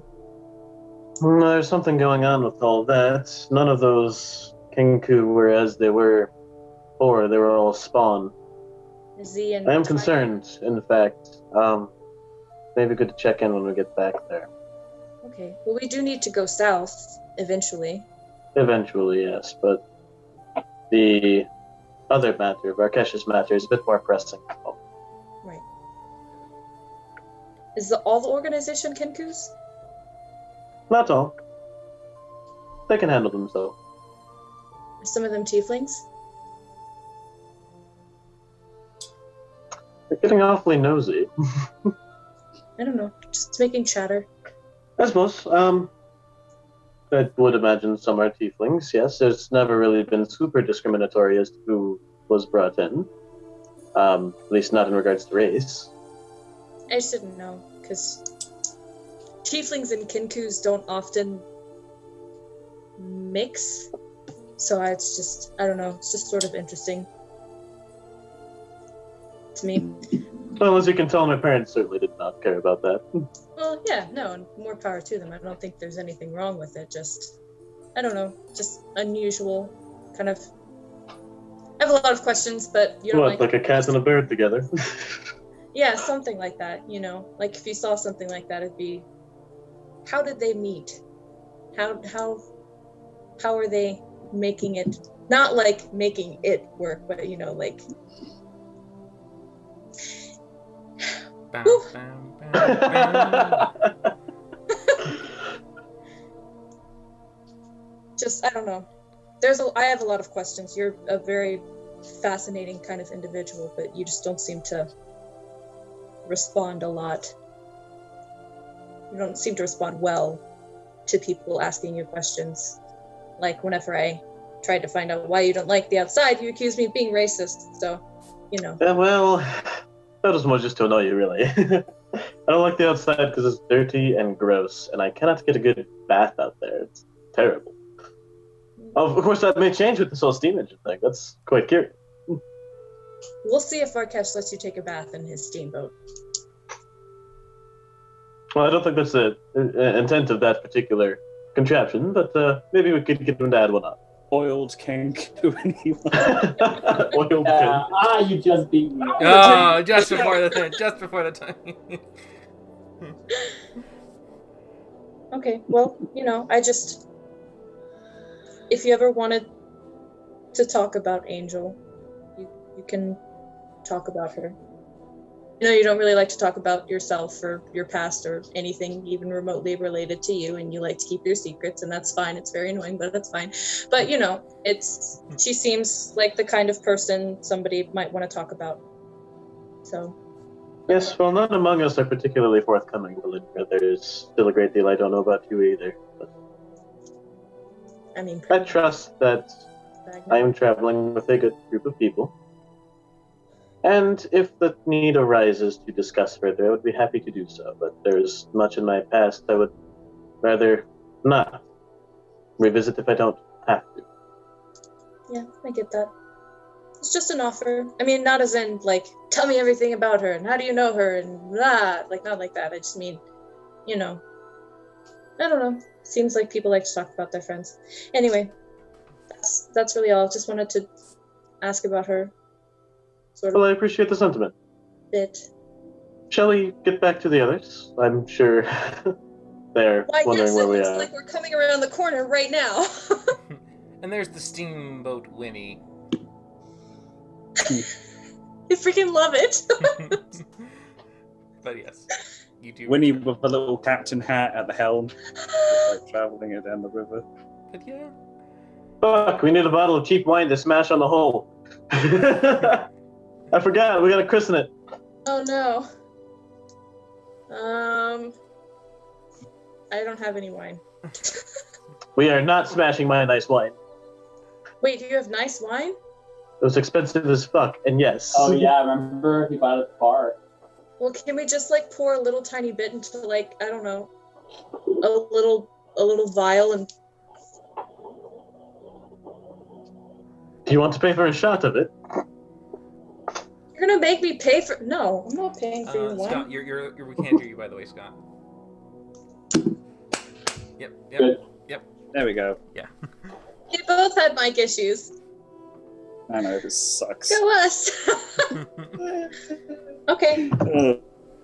But yes, you two return once more to the steamboat Winnie, as you have Smokey and Varkesh leaning about, keeping an eye out, enjoying the casual weather, sunbathing a little bit as you all return, and you have yourselves... Yeah? I'll be combing Smokey's hair during this time. Does Smokey like to have his fur brushed? I'm gonna slide a hand check there, Barkesh. See how good you are at this. It's not going to be that good. Trust me. It's all cool. A player roll check. Well, it's not that bad for me. It's not good. You're not getting any purrs, and you see the ears are kind of flat. As I said, that's my fiance. Claws. It's all claws. It's this. It's the grumpy cat face that we all know and love. Smokey's trying to read the book just to distract himself. For the rest of the what daylight we have, I would like to work with Smokey on the spell. Sure. I'm going to sleep straight away. Yeah, it's fine. So yes. After I finish braiding Smokey's hair. There's not enough length to braid, but you can certainly knot it if you want to knot it. No. Smokey acrobatics out of that. Into the river. Nope. He has the spell, so he'll poof into a cloud. But yes, so you can easily work with Smokey for more time on the scroll. You do have at least a good, 8 hours that you can work off. Oh, wow. Okay. Nice. So you can do that before you would feel the need to rest. Now, Varkesh, of course, you're getting yourself a good sound sleep. Do you all feel comfortable, or do you want to have watches for the night? Oh, we're going to do watches. Okay, so who would like to do first, second, and third watch? I'll go first. Okay. I'll take second. We can't hear you, but I'm assuming you said, "Oh fuck, I'll take third." Yeah, I guess so. Okay, so. And at the beginning of my watch, I cast Private Sanctum. Okay. So, for you, Smokey, you go ahead and you keep an eye out. Make a perception check for me. Perception. Okay. It's quiet, dark. You do hear the sounds of more insects as you are closer to the river, and you do get the occasional annoying... The water beetles. Oh, I hate that. Are we in the south? No. But you are in Georgia, guys. You are near a water source, and bugs love the water, and you are quite near places where dragonflies and some other flies and different insects. I mean, you're not necessarily an expert, but yeah, they're there. They're annoying, but they're part of life. But that's it. I mean, it's just annoying gnats, and by the time that your turn comes up, you quickly go over to Rook and you kind of jostle him for his turn. Before I do that, and during this watch, I will have taken out the fake spell of the it's animate dead, right? Essentially, that is the core of it that you can understand. Yeah. So over the day, Smokey has been reading and rereading and reading that spell in his book. And so over his watch, he's going to take the fake copy, burn it using Produce Flames, and then he's going to tear the other copy out of his book, and he's going to burn that as well. Oh. So he has it in his mind, he has it prepared, but there is no physical copy. Okay. Ooh. All right. You do know that you have the spell, the way for you to cast it, copied, but there is more extensive runes and arcane writings past it that aren't necessarily a part of the spell or things that you haven't yet fully understood and unlocked, because you understand the basis of it. The spell was initially this spell, Animate Dead, but it was catered and customized to be something even more and different. You weren't able to unlock that yet, but you can burn those if you want. You'll just at the moment be able to Animate Dead. Can I try an Arcana check to see? Oh yeah, if you want to try to, sure. You can always try to decipher it. Yeah, because I remember the first time I got a natural 20, which is how I got the spell in the first place. That's how you got the spell, yeah. But yeah, I'll try an Arcana check.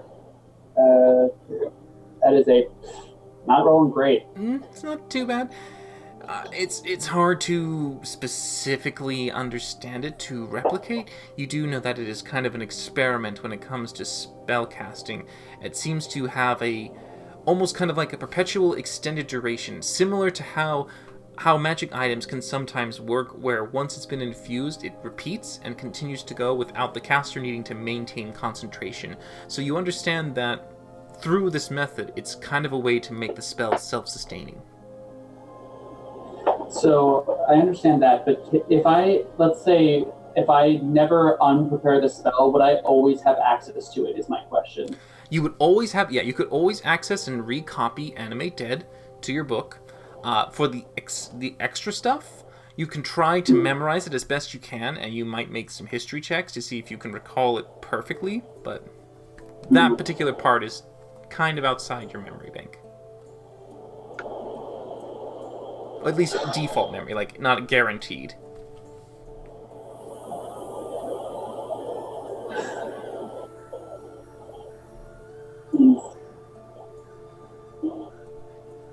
The other day he's going to burn the spell.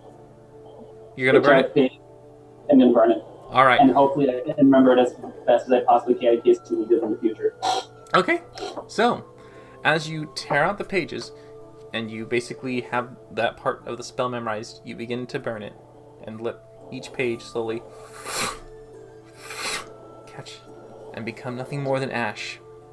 Valindra, in your sleep, you are resting slightly peacefully until you hear a very sudden, as this sudden terrible scream comes into your ear, and you just kind of wake up as it's still echoing, and you look around and you can see that Smokey has just finished burning something. Alondra, you okay? What did you do? Did something happen? Is everything okay? Yes. I mean, that didn't sound like the most honest yes, but...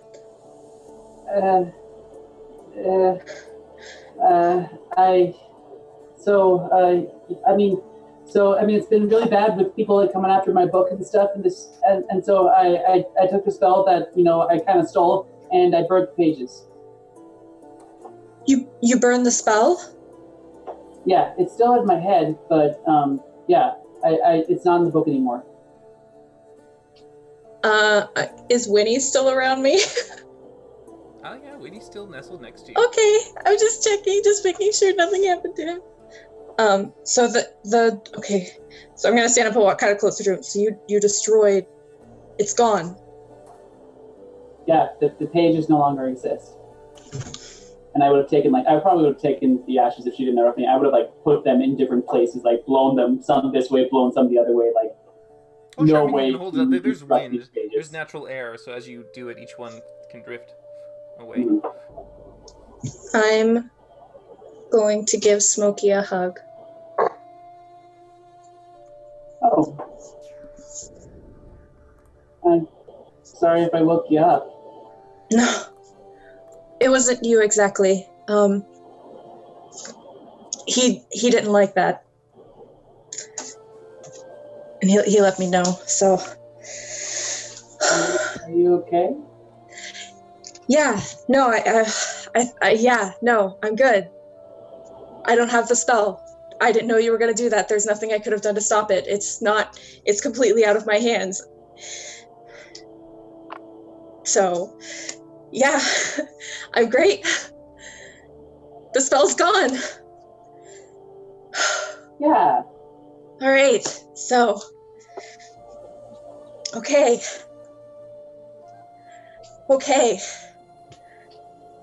Thank you.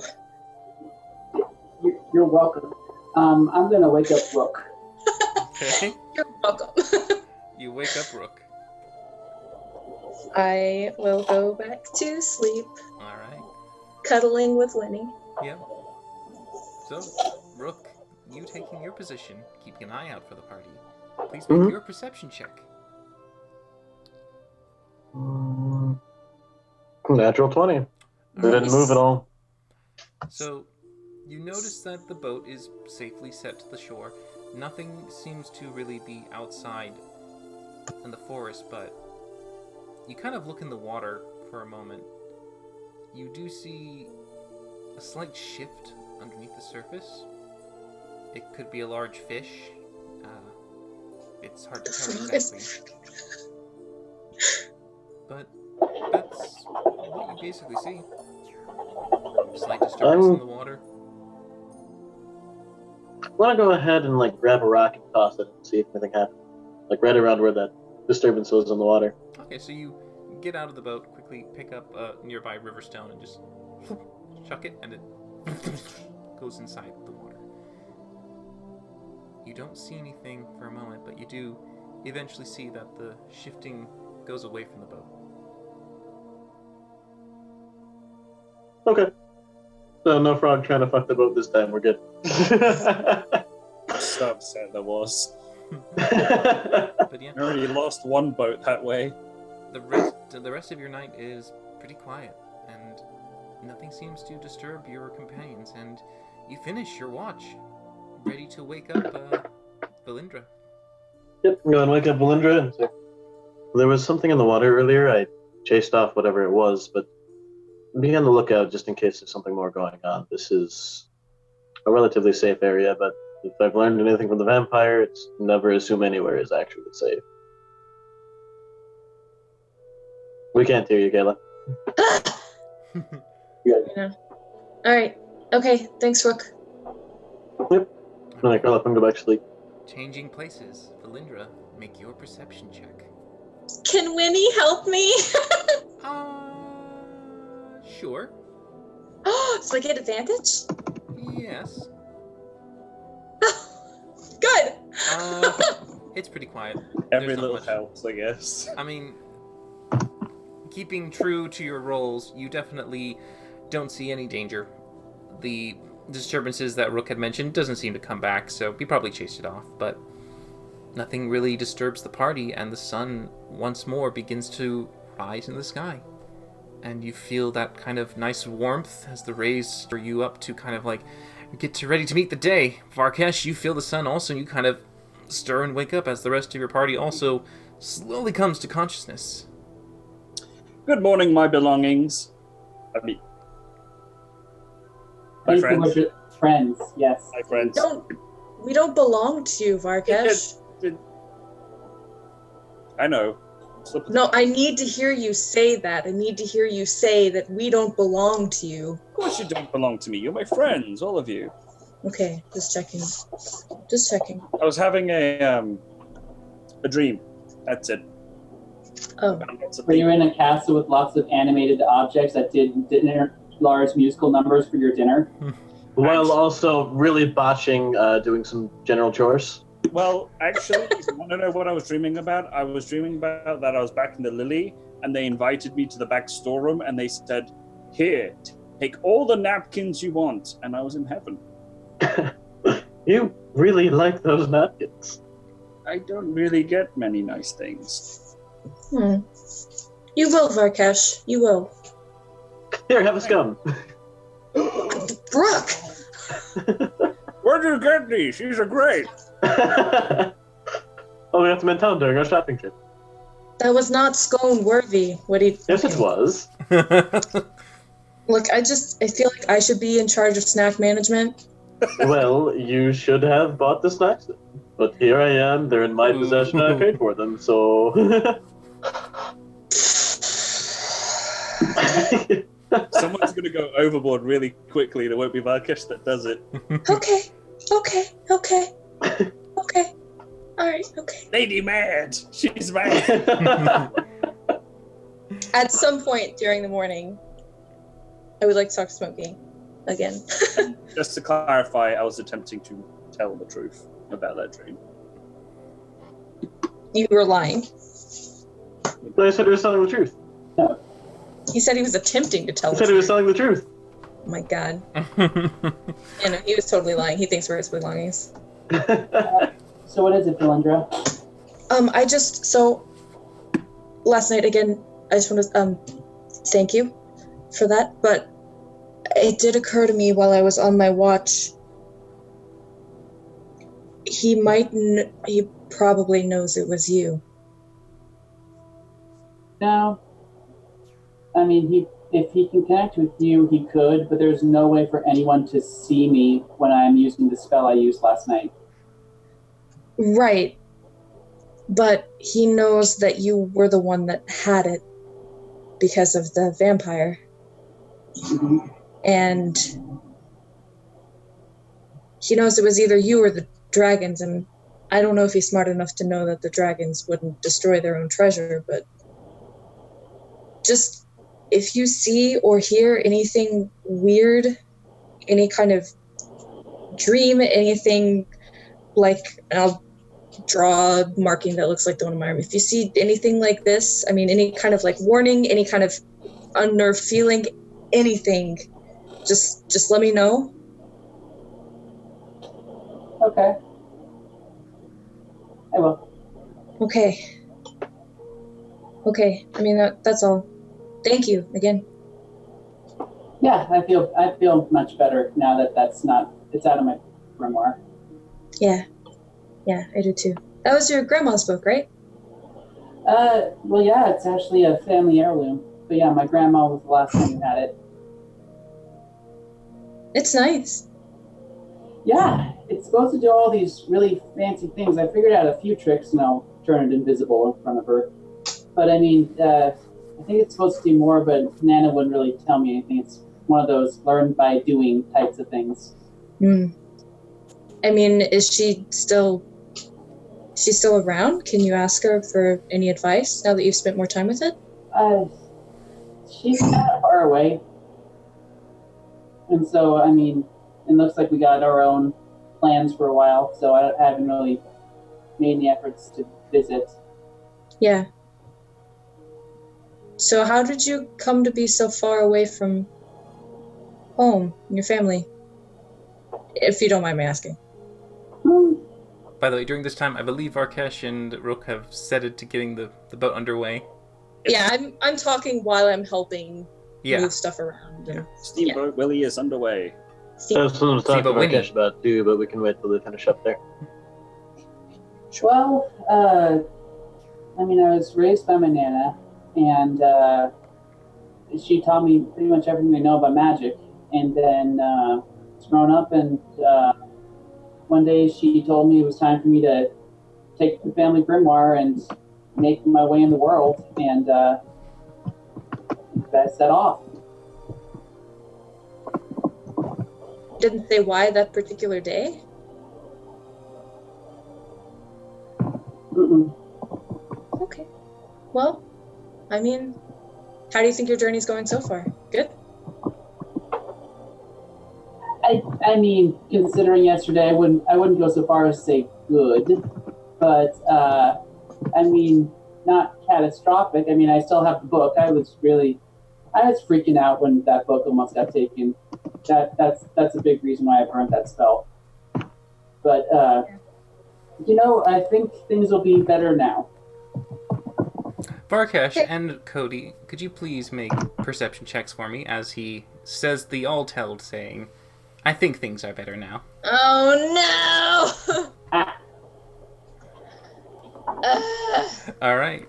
Okay, so Varkesh, you're just kind of proudly keeping the ship on its way as you're just kind of like, Rook, you start to notice some of the slight disturbances in the water, and as you kind of stare, you see 2, 3, 4, 5, there's more, 6, you kind of get to that little moment, you're like, oh, you want to say something, and as you do, you see little crustacean heads pop out of the water as these weird tendril-like appendages begin to form over their mouths, and they just kind of slowly move towards the boat in this weird hypnotic sway, looking towards it.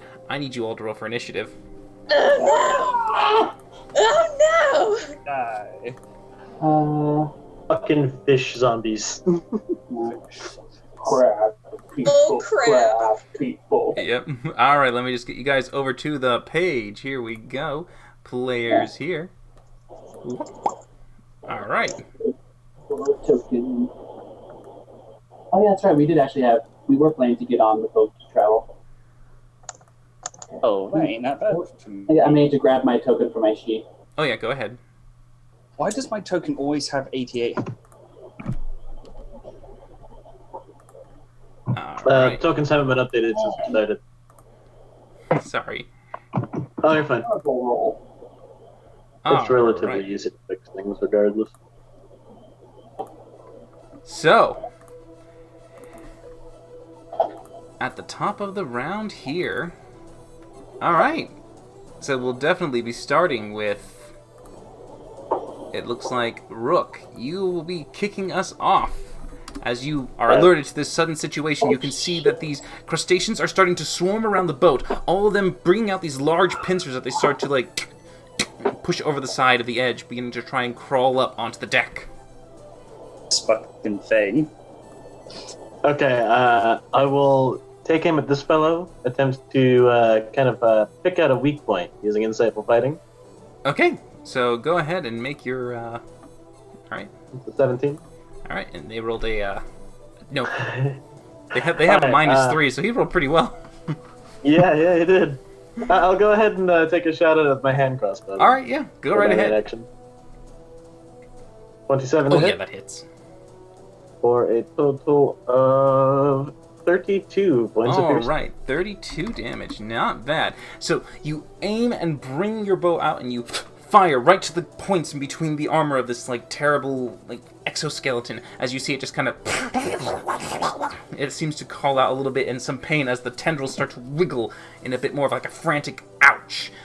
But it doesn't seem to stop it from continually getting onto the boat. Little in my turn. Yep.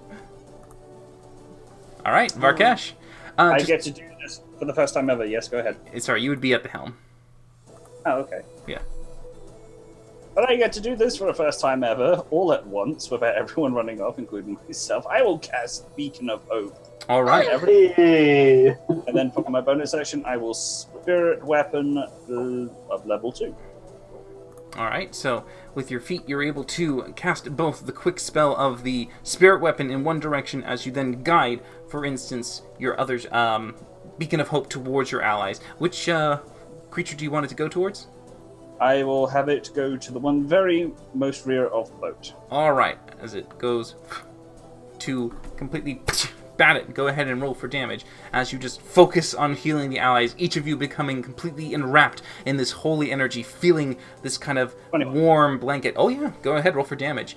As you are now completely filled with this vigor as he turns and just this claw goes right towards the creature in the back, slamming it hard and doing 7 force damage.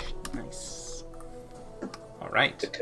Yay, Spirit Weapon. And you're gonna stay there, not move, right?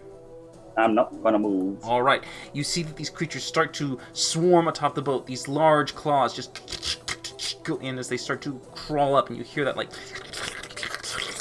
noise as they make their way up there, and they start to try and grapple on to each of you to see who they can nab and bring into the waters below. So, Sounded like they were eating spaghetti. well, I mean, they got spaghetti for a face. So this one will go up here. This one will go towards Smokey. This one towards Varkesh. This one towards Varkesh. So, first off, we shall go with Valindra. First attack. 14. No, that misses. Alright, so then it tries to grab you again. With a... What do I roll? Roll 20? Tell me. I clicked you. I know it's gonna come up. Psyche. The suspense. 8. Okay, 8. I'm guessing that misses, so no. You're able to quickly get them out of the way, batting off these nasty wicked claws from being able to get a good grip on you. Rook, 2 of them, each going after you to try and grapple you and get you into the water. The first one, 25. That'll grab me, yeah. Alright, as you do, you are grappled by the creature as it holds you tight with it. You take a total of 9 bludgeoning damage. Do you wish to reaction Uncanny Dodge? Nah, I'm good. Alright, so as that happens, it pulls you in, and instead of the other claw coming in, it takes its tentacle mouth and starts to open it up towards you as you see these kind of weird appendages start to wrap around your face and start to encompass your entire mouth and airway. I need you to make a Constitution saving throw for me. Language of love, Rook. Language of love. Gross. Ooh, 10. All Not right. good. Sadly, you are poisoned as this toxic venom seeps in. It begins to go right to your nervous system, and you feel yourself just kind of begin to seize. You are paralyzed at the moment. Paralyzed? You are paralyzed. All right. So the other one that comes at you... Wait, doesn't paralysis mean that any attack on him is a critical? Yes. Yep. It's within 5 feet, yes. So the other one goes with advantage to try to pincer you. 19. Alright, so you take a total of... So that's 5 and 1, double that. That's going to be 6, 12, 16 points of damage. As you have one pincer get right into I will you. uncanny dodge that one as well as I can. You cannot, you are paralyzed. No reaction. Okay. Yeah. No reaction. No reaction. Sorry, but the other one then also pincers you as well as they kind of clamp down hard. This one is going to be a... Let's see if it hits. 25. Yep. Yes. Alright, so you take an additional 5 and 2 is going to be 7, 14 plus 4, 18 points of bludgeoning damage. Alright, Smokey, also again from behind. This crustacean is crawling up on the boat, coming towards you as his pincers just go and try to grip you. First roll is going to be a 22. Fucking stop rolling decently, Andrew. Jesus Christ. So does that hit you? It is, yeah. Alright, okay, so you take a total of 12 bludgeoning damage, and you are grappled as you then see the tendrils go towards you and try to start to encompass your face. Constitution saving throw for me. Okay. Come on, saving throw. Wow. You are fine. You resist the poison as it just becomes a gross kind of experience as it just kind of licks and cakes your fur in this nasty, toxic spit. But you're fine. Varkash behind you. 4 pairs of pincers come at you. Try to grapple on. 20. Misses. Alright. With your heavy armor. 13. Misses. It is unable to get through. The other one comes in from behind. 10. Nope. So, and then the other one tries to clamp with a 23. 23 hits? Yep. Alright, excellent. And I heard we got a dilly from something. I don't know what it is, but so you feel this sudden clamp in as you take 8 bludgeoning damage. And you see that it is beginning to pull you in. Sadly, it already used its action to the second grapple, so it doesn't have its on you. But I do need you to make a Constitution saving throw for your spell for Beacon of Hope. Which I have advantage on. Which you do. Forecaster. Oh, well, you are fine. Barely. Smokey. Right. Shit. It is your turn. You are grappled. Am I? You are. Yeah. Am I? But am I? But am Shout out for your beloved to help you. Oh wait, never mind. This just sucks. Okay. None of my spells are good for this at all. Okay, I am going to cast. We are outnumbered. I see Rook has probably gotten paralyzed at this point. He looks to be pretty seethed at the moment, yeah. Yeah. Alright, I am going to cast Sinking Cloud. Oh. Okay, Centered all on around us. the boat? Yeah, we're moving. They have to swim. Okay. And then, if you'll let me, I'm just going to grab onto Rook myself. Well, okay, so, but you're still grappled, so yeah, you can kind of reach and try to hold on to him a little bit. Yeah. Yeah, it's not much a grapple, it's more of like a grasp at him. Yeah. But yeah, so you grasp at him. They make a Constitution saving throw. Everyone does. Everybody, I need you all to make Constitution saving throws. I think it's at the start of their turn just to make it. Is I it the start of couldn't the get turn? Let's that see. shit on the last one. Ooh, Rook did very nice. Varkash did very nice. Everyone is pretty good, except Valinder might Just be. watch, I'm going to fail. Oh, no, I'm good. Okay, but what's your DC? Yeah, that's right, it's 16. Alright, Valindra, you will be taking this as each creature that is completely within the count at the start of its turn makes the con save. Alright, so this will be at the start of your turn. You basically do nothing. You are just kind of like, your actions are spent. You can move, but you just can't use an action. Yeah. Action. Me? Yeah. Yep. It's And it is your failed. turn just now. That's It's a bonus action, just not action. action is spent retching and reeling. Yeah, so your first action is spent doing that. Will bonus action cast Hex on the one that's kind of sucking Rook's face off. Okay. And then I will action surge, use Eldritch Blast. Alright, on the suction facey. Yeah. All right. Blast the crap out of him. Okay, well, that hits. The 26 hits. Okay. Gotta be. Ooh, 1 damage. Okay. The lowest you can go, but you got the hex with the 3. With a 3. Yes. I am going to fight roll 20. Nice. It's okay. You're still gagging from this horrible, wretched cloud. The stink is just causing you to cough, and you're just barely able to throw the spell, and it just kind of is a little bit fizzled, but it's able to get some contact. But you know that maybe if you cleared this gas, you'd probably have a better chance. Also, everything's heavily obscured. Oh, real? So, you'd had disadvantage on those attacks. And also, Hex probably wouldn't have gone through because you can't see. Oh. Okay. Let's just say we take all that back. Just everything goes back. Valindra's just going. Your action surge. She's just like. So I did not use my action surge. Or your spell slot. Or your spell slot. Heavily obscured. Yeah.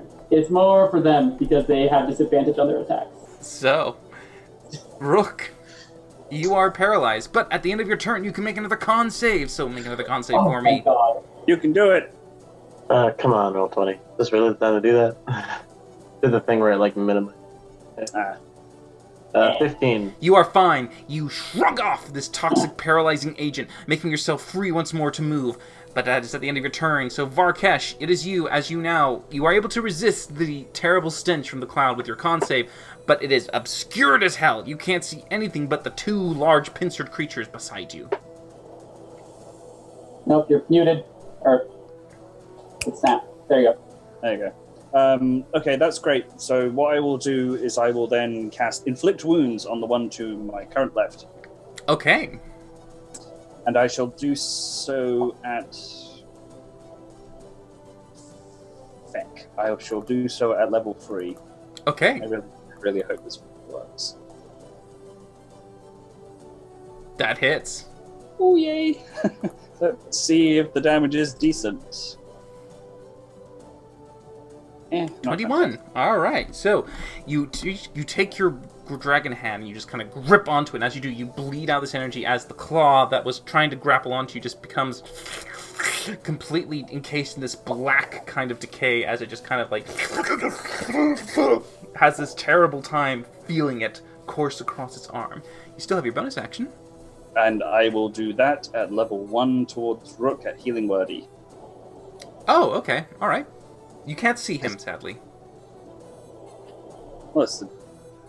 So I can't even see, like, a vague outline of him? No. Really? Yeah. Heavily obscured as a bitch. The vague outlines are pretty much anything within your 5-foot radius. That's why you can still hit them. Smokey, worst spell ever. I thought it was going to be within 5 feet, because that way they would have disadvantage on their attacks against us. Oh, wait a minute. Would that mean that Varkesh has disadvantage on his attack? I believe it would. Oh dear. That turns that to an 11. So that's the 3rd level spell slot wasted. Yeah, sorry. Such is the game. But you do have your spirit weapon, which can bash in the back. Yep. Have him bash away. That hits. Hey. Level 2. 9. Alright, 9 force damage as the clawed spirit weapon comes in and continues to rake across the back of the creature. Alright, these ones will still try to go for their initial targets. First to Valindra, disadvantage, of course. 16. Make some Constitution saving throws. Oh, Constitution saving throws. Yeah, That's let's do why that. I cast Let's a do that. spell. Yeah, okay, fail. So that one, it doesn't even attack Valindra. The 1-2 next to Rook, we got one at the top who does no, and the one below him, no. They all failed that one. The one next to Smokey. Oh, no, he's fine. He's fine. 2 for Varkesh, the one below him. Oh, nope, he does not. But the one next to him does not. Only one, and it's the one for Smokey. So, Smokey, you get the one that is still going at you. You are currently grappled in its pincers, so it's going to pinch you again with the other one as you stay within its reach. 16. Miss. All right, that one misses, but then the tentacles once more continue to wrap across your face, just kind of try to hug you with this terrible sensation. Please make another con saving throw for me. So a few screams before it happens. You are fine. You are fine. You are not paralyzed, as you are able to still resist this continual pressured infiltration in your face. And it is your turn. Okay. But the cloud is slowly moving. Yeah. How fast is the boat moving, do you reckon? The boat is moving with the steam engine, and it is going downstream, so it is pretty fast. The cloud will be done by this one. Okay. Yeah, I got a round. That was pretty much all I hoped for. I'm going to try and get out of his grip, and I can use acrobatics for that. Yes. Okay, I will use my action for that.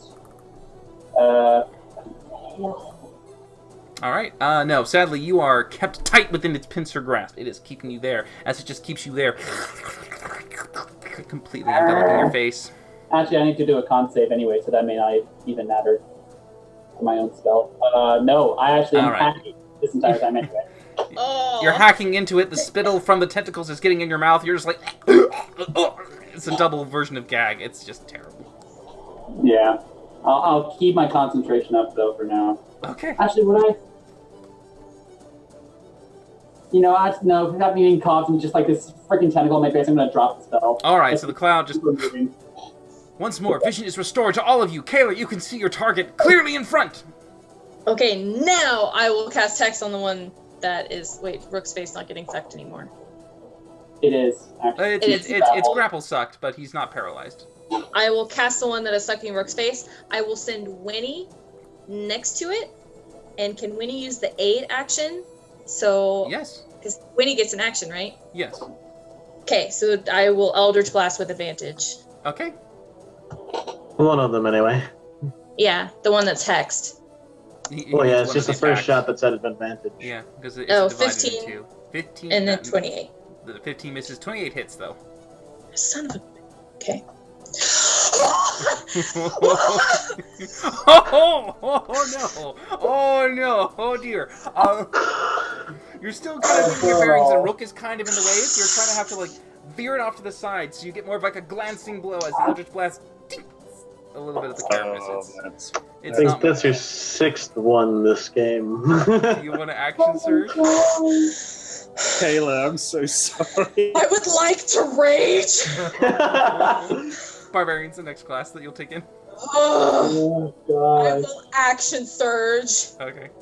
And I will try to blast the fuck out of him again. The and I second one will hits. fail. 2 and 6. 8 total. Not bad with that. Alright, as the action surgeon, you just kind of... You send off the second one as it hits it on both sides. Looks pretty good. Rook, it's your turn. Alrighty. Well, Kyle just brought something interesting to our attention. None of them should have had to make a con save there because they're poison immune. Stinking Cloud is poison based. Oh, you're poison immune? No, not me. The Chul. The Chul. Man. I mean, I don't know if you know that, but... Yeah. Anyway, I'll go ahead and, let's see, was it the Hexed fellow or the one over the edge here that I still had my Insightful Fighting on? Your Insightful Fighting is the one over the edge of the boat. Okay. I'm going to go ahead and move it onto the one who's Hexed at the moment. Alright, so you focus yourself onto the Hex. Go ahead and roll it again. Since he's got me held. 22, and it's going to roll a shitty 15. So yeah, you can see again the weaknesses in between the joints. Okay, go ahead and try to slip my adamantine rapier in there. Alright, as you try to shove it in. 26 hits. For a total of 24 damage. Nice. You definitely get it right inside as you kind of nearly take off an arm from that, as it just kind of begins to loosen up a bit. It doesn't have as easy time gripping you. Okay. Looking hurt. And yeah, that'll end my turn. Alright, Varkesh, it's your turn. Everything's in sight. What do you want to do? Right, okay, I'm going to Healing Word Rook at level 2. Alright. This is at full because you have the Beacon of Hope. So level 2 is 2d4, which is going to be 8 plus 4 for his modifier. 12. You heal for 12. Okay, and I'm going to move up to Smokey, right about here. All right, you will take one opportunity attack from the other one that's trying to keep you on the edge of the boat. Wouldn't it be 2 opportunity attacks? No, because you're still in range with the other one. Ah, fair enough. Oh wait, actually, were you grappled? No. I think the last one grappled you, but it couldn't do its tentacle. Yeah, I think as soon as it hits, it grapples you. So So yeah, you couldn't move. Okay, no, that's fine. Then in that case, is Smokey wearing the adamantine necklace I made him? Beads? Yep. Okay, then I'm going to reach out my hand towards him, much like a Jedi, and I'm just going to animate them so that they can all lunge forward and start smashing this creature that's holding onto him. Okay, you will drop your concentration on the... That's why I did my healing word first. Okay, so yeah. As you animate objects. Alright, as you focus your 5th level spell to animate the beads, as the dice-shaped looking adamantine spheres just begin to spread off and they snap off of your necklace and begin to fly around, and you see him use his... does it require a bonus action for the first cast to do that? Let me see. Nope.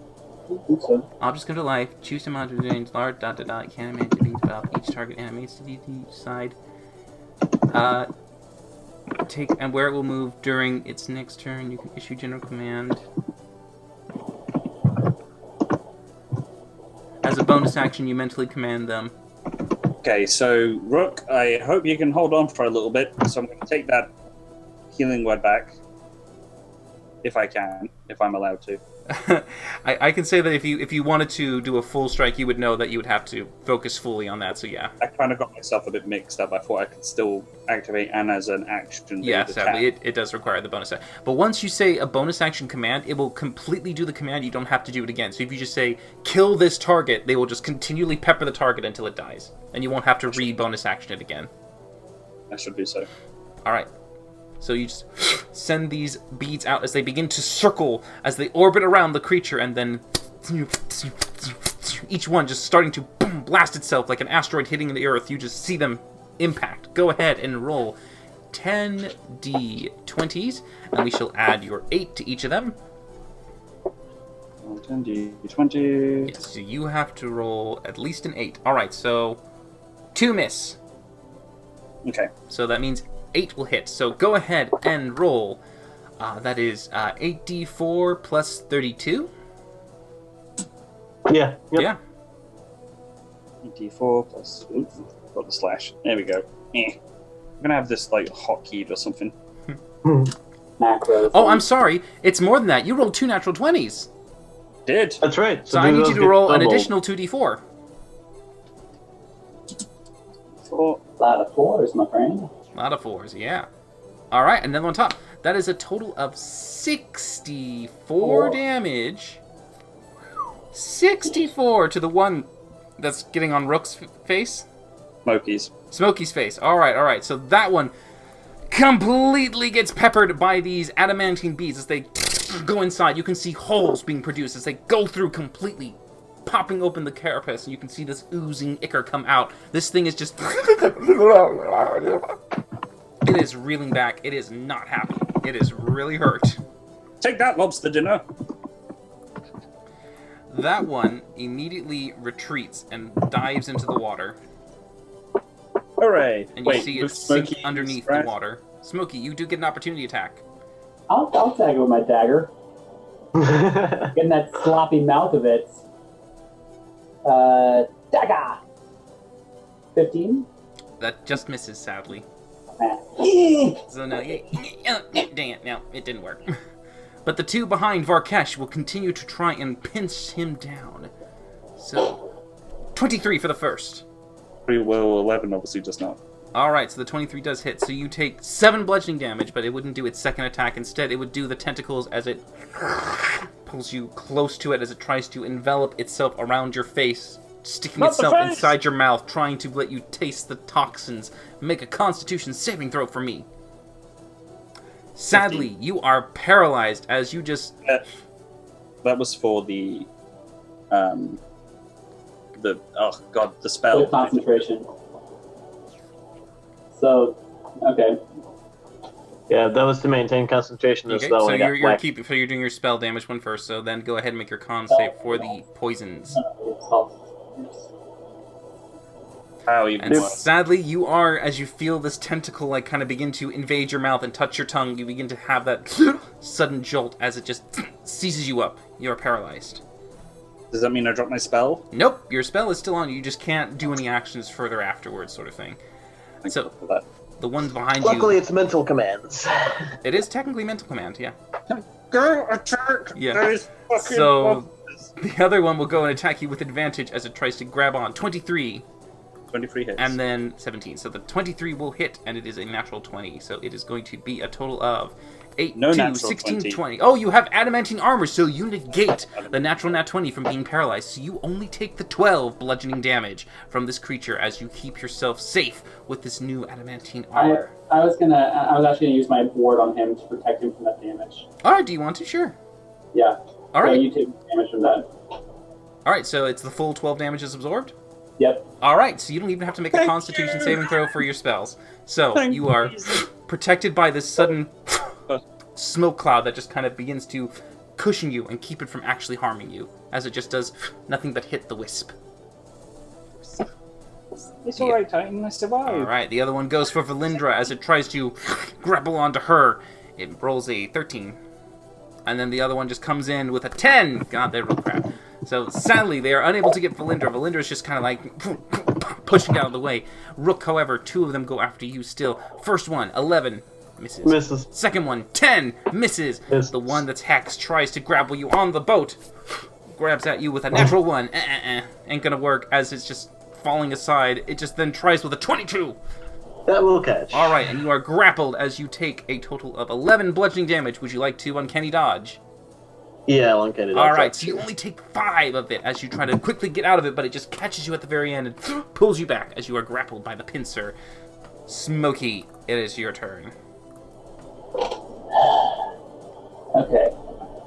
My spells are just not good in this situation.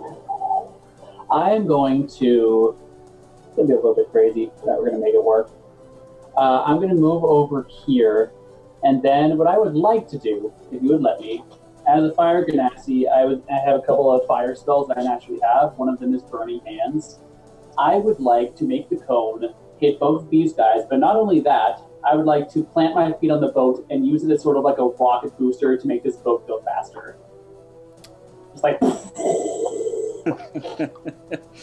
Okay, go ahead and make an Arcana check for me. Yeah! Nat 20. Nat 20. Come on. Okay, 20. Alright, so go ahead and roll for your damage as you blast out this version of kind of like a downward cone as you are catching and trying your best to avoid burning the boat. You do 7 points of fire damage to both of these creatures. They make a dex save? They do make a dex save, Makes yes. a dex save. Alright, dex save for the first one is good. Nope, and the second one's going to be 15, does that 16? Fail. Alright, so they take the full 7 fire damage as you suddenly blast this out, not only towards the creatures, but towards the bow below. Well, actually, the stern below. And as you do, similar to most things, when one side of the force suddenly gets this jet, you all feel the boat go, and it is now heading towards the shore. It has been turned completely. Oh boy. It'll be good for you guys, not so good for me. We fell off the boat. Damn it. Oh, we're readjusting you guys now because it's all crazy.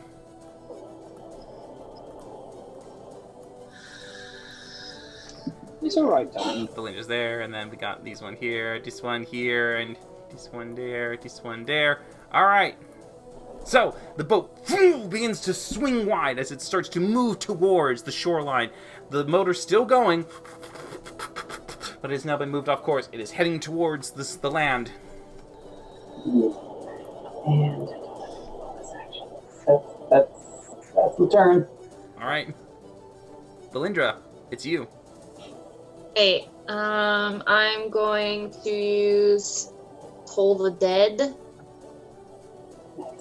on the one that is that one. Alright, as you told the dead, it makes a Constitution save, sorry. Con Oh, save. it should be a Wisdom save. I think it is wisdom. Okay, well, the Wisdom save is 17. Well, that's my DC, so... So, sadly, it succeeds on that one. As you just kind of try to get it toward, it doesn't really seem to register it. It's just ignoring the sound, just twitching its head slightly. The one I also have hexed has disadvantage on strength checks now. All right. So if he tries to grapple, disadvantage. Yeah, or, well, if Rook wants to escape, the hex has disadvantage to keep hold of Rook. And it is Rook's turn. Rook, do you want to break free?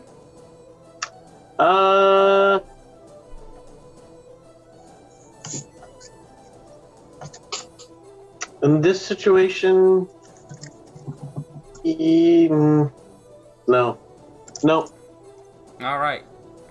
Scared one of them off already. I'm going to go ahead and, again, try to stab him. All right, go ahead and stabby stab. Yeah, let's do this shit. That hits. 17 to hit. Fantastic. For a total of 30 points of 30 piercing damage. Nice. It looks like you get right inside and it just goes... It doesn't like it as it starts to retreat back a little bit from the sudden, sharp impalement. Bonus action? I'll just... I'm going to go ahead and use a bonus action on the one that was hanging off the side here to shoot it with my hand crossbow. All right. 22 to hit. For 3 points of damage. As you just get a nice, quick, glancing blow as you stab and quickly fire it off. Yep. And that'll end my turn. All right, Varkesh, you still have your mental capacities. You're able to telepathically command your beads as they are floating around. What do you want them to do? I will order them to attack the one between the one that Rook just recently attacked. Okay, the not the hexed one, but the one that's in the water. One that's in the water. Yeah. All right, so okay, you just send them off. As Rook, you feel this sudden, this weird bullet sensation as they fly by you and begin to impale the creature. Go ahead and roll your 10d20 die. Anything that is 8 or above. So 3, 4 miss. So roll for me 5. Wait, 4 miss? 6. Yes. The +8. The 6, you have a +8 to hit. That is not enough for the AC. That is a 14. So 7 is a 15, not enough. So you had to roll an 8 minimum. So sadly, you still do 5d4 plus 20. Be 64. Yeah, 64. 64. I'm sorry, 64 plus 24. Oh, big money, big money. Okay, not too bad. 38, not bad. Yeah, the creature is also, again, peppered by these orbiting meteorites that just go right into him, and you can see it just going all through its body, and it also just kind of retreats back. It's just not liking it, and as you do that, you see on its turn, it submerges away into the water. Wait, I still have an action. You do? I would like to try and get out of being paralyzed. No, you're just paralyzed. At the end of your turn, you get a con save. So con save at the end of your turn. 17. Yeah. You are no longer paralyzed as you shrug off this sensation as the tentacles are still invading your mouth, but you just get them out. I'm allergic to shellfish. That one immediately retreats, going back into the water, not liking this sudden surge of attack on it. It thought it had an easy meal, but it's not doing so well. The two, once more, on Valindra and Rook, try to grapple onto them once more, grappling into Valindra. First. Did that one not run away then? The other one ran away. The one in the water did. Okay. 18 misses, right? Yeah. Alright, so the second one, 12. No dice. But the one for Rook, you are still grappled, aren't you? Yes. Okay, so it's going to try and pull you into the water as it tries to tug you in. So go ahead and make a strength save for me. Okay. Ooh. Flat D20 roll, boys. 12. Sadly, you feel this sudden motion as you just go... whoop, whoop, and you go into the water with it. And it pulls you in and down underneath into the water. And it just, once more, while you're still grappled, it's going to first try to pinch you in to keep you locked into place, preventing you from escaping anytime soon. This is going to be a 22 to hit. That'll hit, yeah. Alright, and you take a total of 8 bludgeoning. Would you like to uncanny dodge? Yeah, I'm gonna uncanny dodge. Alright, as you try to get away from it from really grappling on, instead still sticks its face right into yours. You just feel the tentacles going right into your mouth. I need you to make a con save. You're fine. You are not paralyzed, so you're able to keep yourself from letting go of your breath and holding yourself steady. You're still underwater, but you're okay. Varkesh, 2 more behind you, each one. Natural 1 misses. 13 misses. 9 misses. 12 misses! So all of those claws, immediately you just batter them away, having your own adamantine armor block and just take in the brunt of any that get on you, and you shrug them off with your massive muscles. Massive muscles. Massive muscles. Simoki Doki. I like that name. Okay. I am going to use Shocking Grasp on the one next to me. All right. I think advantage because water or just as it is. Sure, I'd say they're wet enough that you could maybe, like, get a spark going on. 24. Oh, yeah, that hits. 7 lightning damage, and it loses its reaction. All right, nice. As you give it a bit of a taser zap, and it just kind of, doesn't like it. And then I'm getting to the center, like, away from... I don't go in that guy's range, and I come right about here. Okay. And, I'll yell, Rock! Rock! My baby! My sweetheart, my... Smokey looks at the water. He's like, ooh, water! I don't like it. Oh, cat not liking the water. No, not this one, especially. Oh, no. Oh, no. Fire Ganasa kitty cat. Really not a good time. Not a good time. Oh, no. That's the turn. Valindra? Alright. I'm gonna move over here. I'll take the opportunity attack. All right. It rolls at 14. That's a miss. All right. I'm going to dive in the water.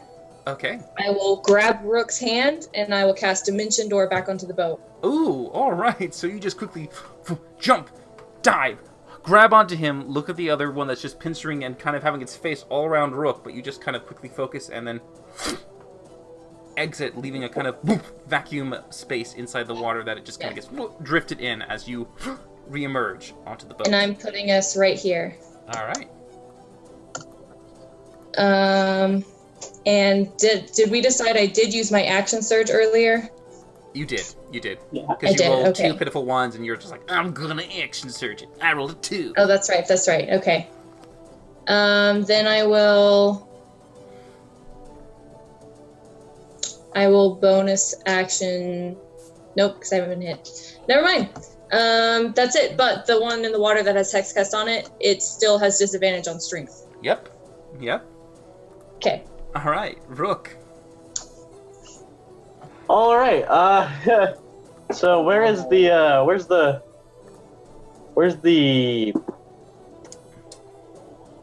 steering apparatus on this? Right where Varkesh is. Okay, good. I'm gonna run up to the other side of it and try to like shove it to put the boat back on course to not be rushing straight into the water. That's fine. Yeah, because at this time, it is starting to actually get to the shoreline, so when you get there and you start to turn it real quick, it just kind of does a whoop swing as the butt begins to get closer to the shore, but you then kind of make sure it doesn't get too hard as you then see the boat try to correct itself, going in a different direction as everyone just gets a slight whoop turn around as you just barely bring it about. Nice. So yeah, I'll just quickly... Right about there. Oh, yeah. So we'll just have Varkesh up there. As these two are still there. And for my bonus action, I'll Insightful Fighting that one there. The one that's directly next to me. Okay. Don't forget the There it is. I think that one was there, if I remember correctly. Or was it on... I had 2 on me and 1 was in the Oh no, yeah, water. this was where Valindra was. It was on that side. Yeah. Yeah. Varkesh was right there. He was hanging off back kind of there, and the other was hanging off back about there. There. Something like There you that. go. But yeah, so the Insightful Fighting on the one that's next to Varkesh? Yep. Alright. Yeah, you can definitely tell, again, the weak point right between the joints! Perfect. Alright, Varkesh. Your turn. Okay. No longer paralyzed. Sweet. Is Rook within touchy range? He's right next to you. Okay, I'm gonna tickle his beak and give him a bit of a cure wounds. Okay. Go Oh, ahead yeah. and roll for that. Nicholas Beak. What level will you cast this at? I will cast it at level 2. Alright. Careful, my lover might get jealous. 17, not bad. You healed. Hey, for you 17. literally just doubled my health. Holy Nice. But yeah. Then for my bonus action, I'm going to have all those 10 dice-shaped adamantium beads smack the one that's right here. Okay, as you just command them, they begin to fly in this weird, like, arc with the swarm of birds just kind of... They just go right towards it in this sudden kind of grapple shot. Alright, we got 1, 2, 3, 4 hit. So go ahead and roll 4d4 plus 16.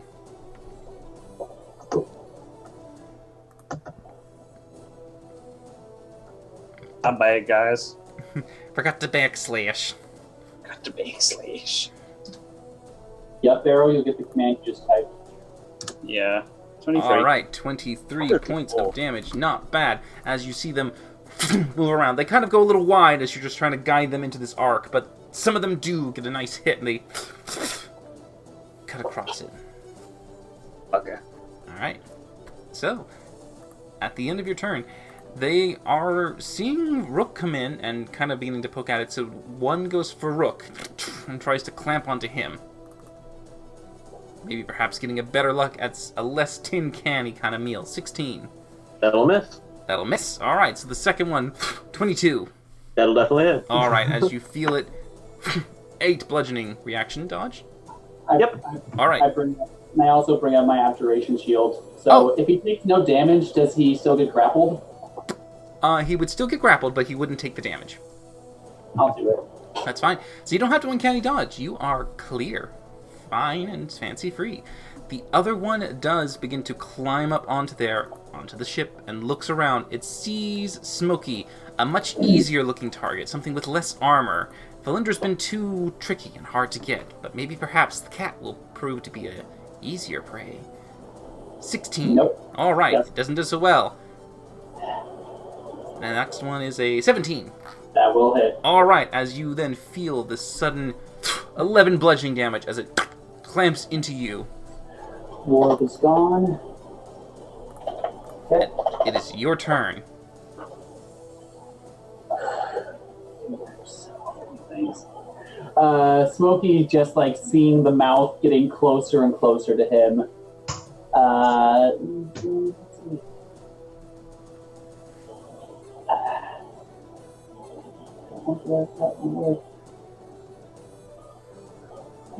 Yeah, he's just gonna do gaseous form on himself. Okay, as the No. group comes in and it just comes close, you just nothing more but a cloud. So, Valindra, it's your turn as Smokey just... No. Okay. This one has been hit, right? Oh, yeah. Okay. I'm going to... Oh, no, never mind, not at all. Oh, that one hasn't? No, that's a fresh one. Well, then never mind. I will toll the dead on this one. Alright, that one is wounded. Yeah. Alright, it makes a wisdom save. Yeah. 6. Absolute fail. It takes the full. 2d12. Alright, and as I cast it, I'm going to say, you hear those bells? It's dinner time and we're having crab tonight! I'm going to try to scare him off. Alright, 19 necrotic damage there. Nice. Eat! Nice. So yeah, you just send this towards it, and the creature just looks back and just kind of wails a little bit as this kind of begins to reverberate into it. It's looking hurt. It doesn't like it. Rook. Okay. Since I'm going to go ahead and take aim at the one that has been wounded a couple of times here, Alright. and fire my hand crossbow at it. Go ahead. See if we can get this one scared off real quick. That hits. 18 to hit Yeah. for a total of 27. 27. Oh piercing yeah. damage. As it was already reeling in pain, you just suddenly get a nice shot, and it just keeps going, and just is just getting ready to let go of Arkesh and to go off. It's really hurt, really badly hurt. Okay. And for my bonus action, I will then shoot at the one hanging off Smokey. All right. Well, Wow. no, Smokey. Oh, Oh yeah, he smoked out. So actually, I'll just go ahead and shoot the one directly in front of them. okay. 28. Hits. for an additional 3 points of Nice. piercing Just damage. get a quick shot off. Varkesh, it's your turn. The one in front of you, who super hurt. I will aim for the more fresh target then. All right, as you redirect it in a nice wide arc, you take it to the one next to Rook. Go ahead and roll 10d20 for me. All right, so 1, 2, 3, 4, 5, 6, 7 of them hit. So go ahead and roll 7d4 plus 28.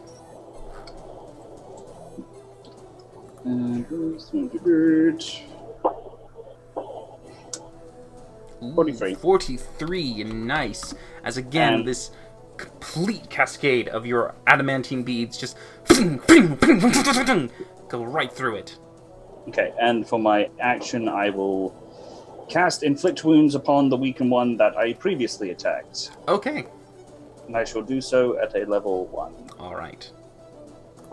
That hits. Should have done it higher. Oh well. 17. As you reach out and grab it, you see that the inflict wounds that you seep into it just become kind of itchy, just go and just suddenly blood spurts out from the corners. It just completely disintegrates and comes apart. Pieces of it fall away, and it just falls into the water. You holding a slight degraded claw that you drop. That's the melody. And then I focus on the other one. All right. The other one doesn't like it, and it's going to use its action to retreat. It's going to disengage and dive into the water. But we got an attack of opportunities. No, it uses its action to disengage, sadly, so it's going down. The other one, I will say, it looks around, see if it realizes it. All right, it's not. It might get a meal. It's gonna try. It's gonna try to get Valindra. It's gonna try to pincer Valindra. 24. Son of a bitch! All right. Grabbing onto Valindra, it pincers in, and then its tentacles start to go towards your face. I need a Constitution saving throw from you. You are 18. fine. You are not paralyzed. As it begins to try and take you in its grapple, it scoots you to the edge of the boat as it tries to get you to kind of feel the toxin in its mouth. Make a strength saving throw for me as it tries to pull you to the edge. 14. You are just fine. Barely. Your DC is 13, so... Or actually, sorry, the DC is 14, so you're just barely able to keep it from tugging you all the way off the boat. It brings you to the edge, but you kind of keep your foot right at Braced on the edge of the boat. Exactly, it's that. It's the foot on the edge, just like, no! Smokey. Smokey's exhausted. He's float 10 feet over this way. He's gonna drop the spell. I don't really have any one-person thing. You know,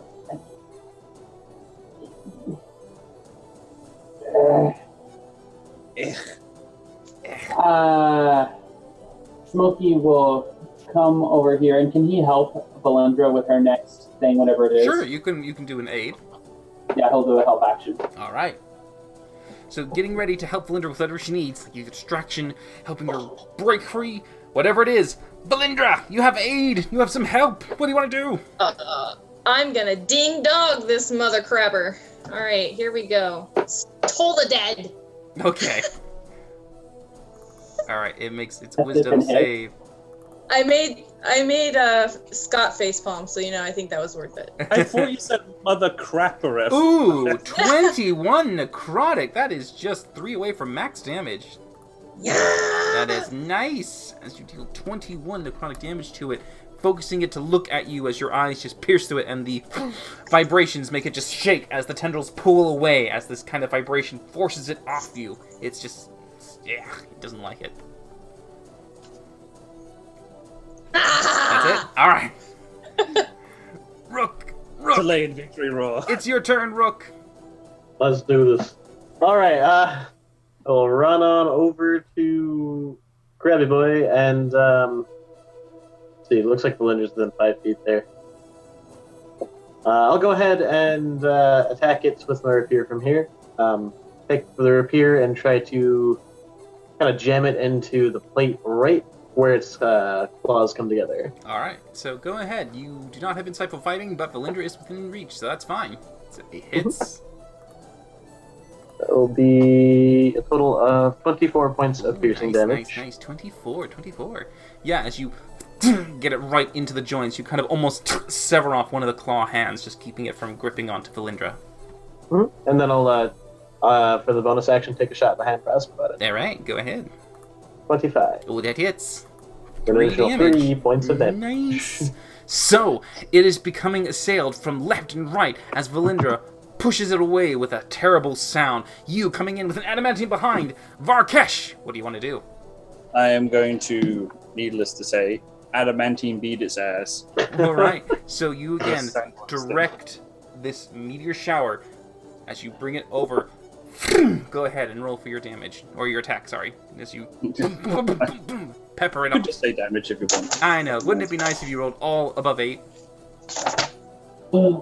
3 are below it, so you hit with 7. So go ahead and roll 7d4 plus 28.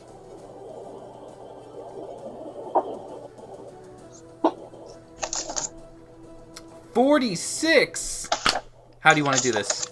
It had 45 hit points. You were one above the needed. Okay, so what I'm going to do is I'm going to have the beads swirl around it in a vortex, like maelstrom, and then just rip through like bullets to just like completely mush it to pulp until there's nothing but All right. shell and entrails all over the deck. As you make this tornado of these beads swirling around, they begin to swirl and spiral, and then suddenly, as they do,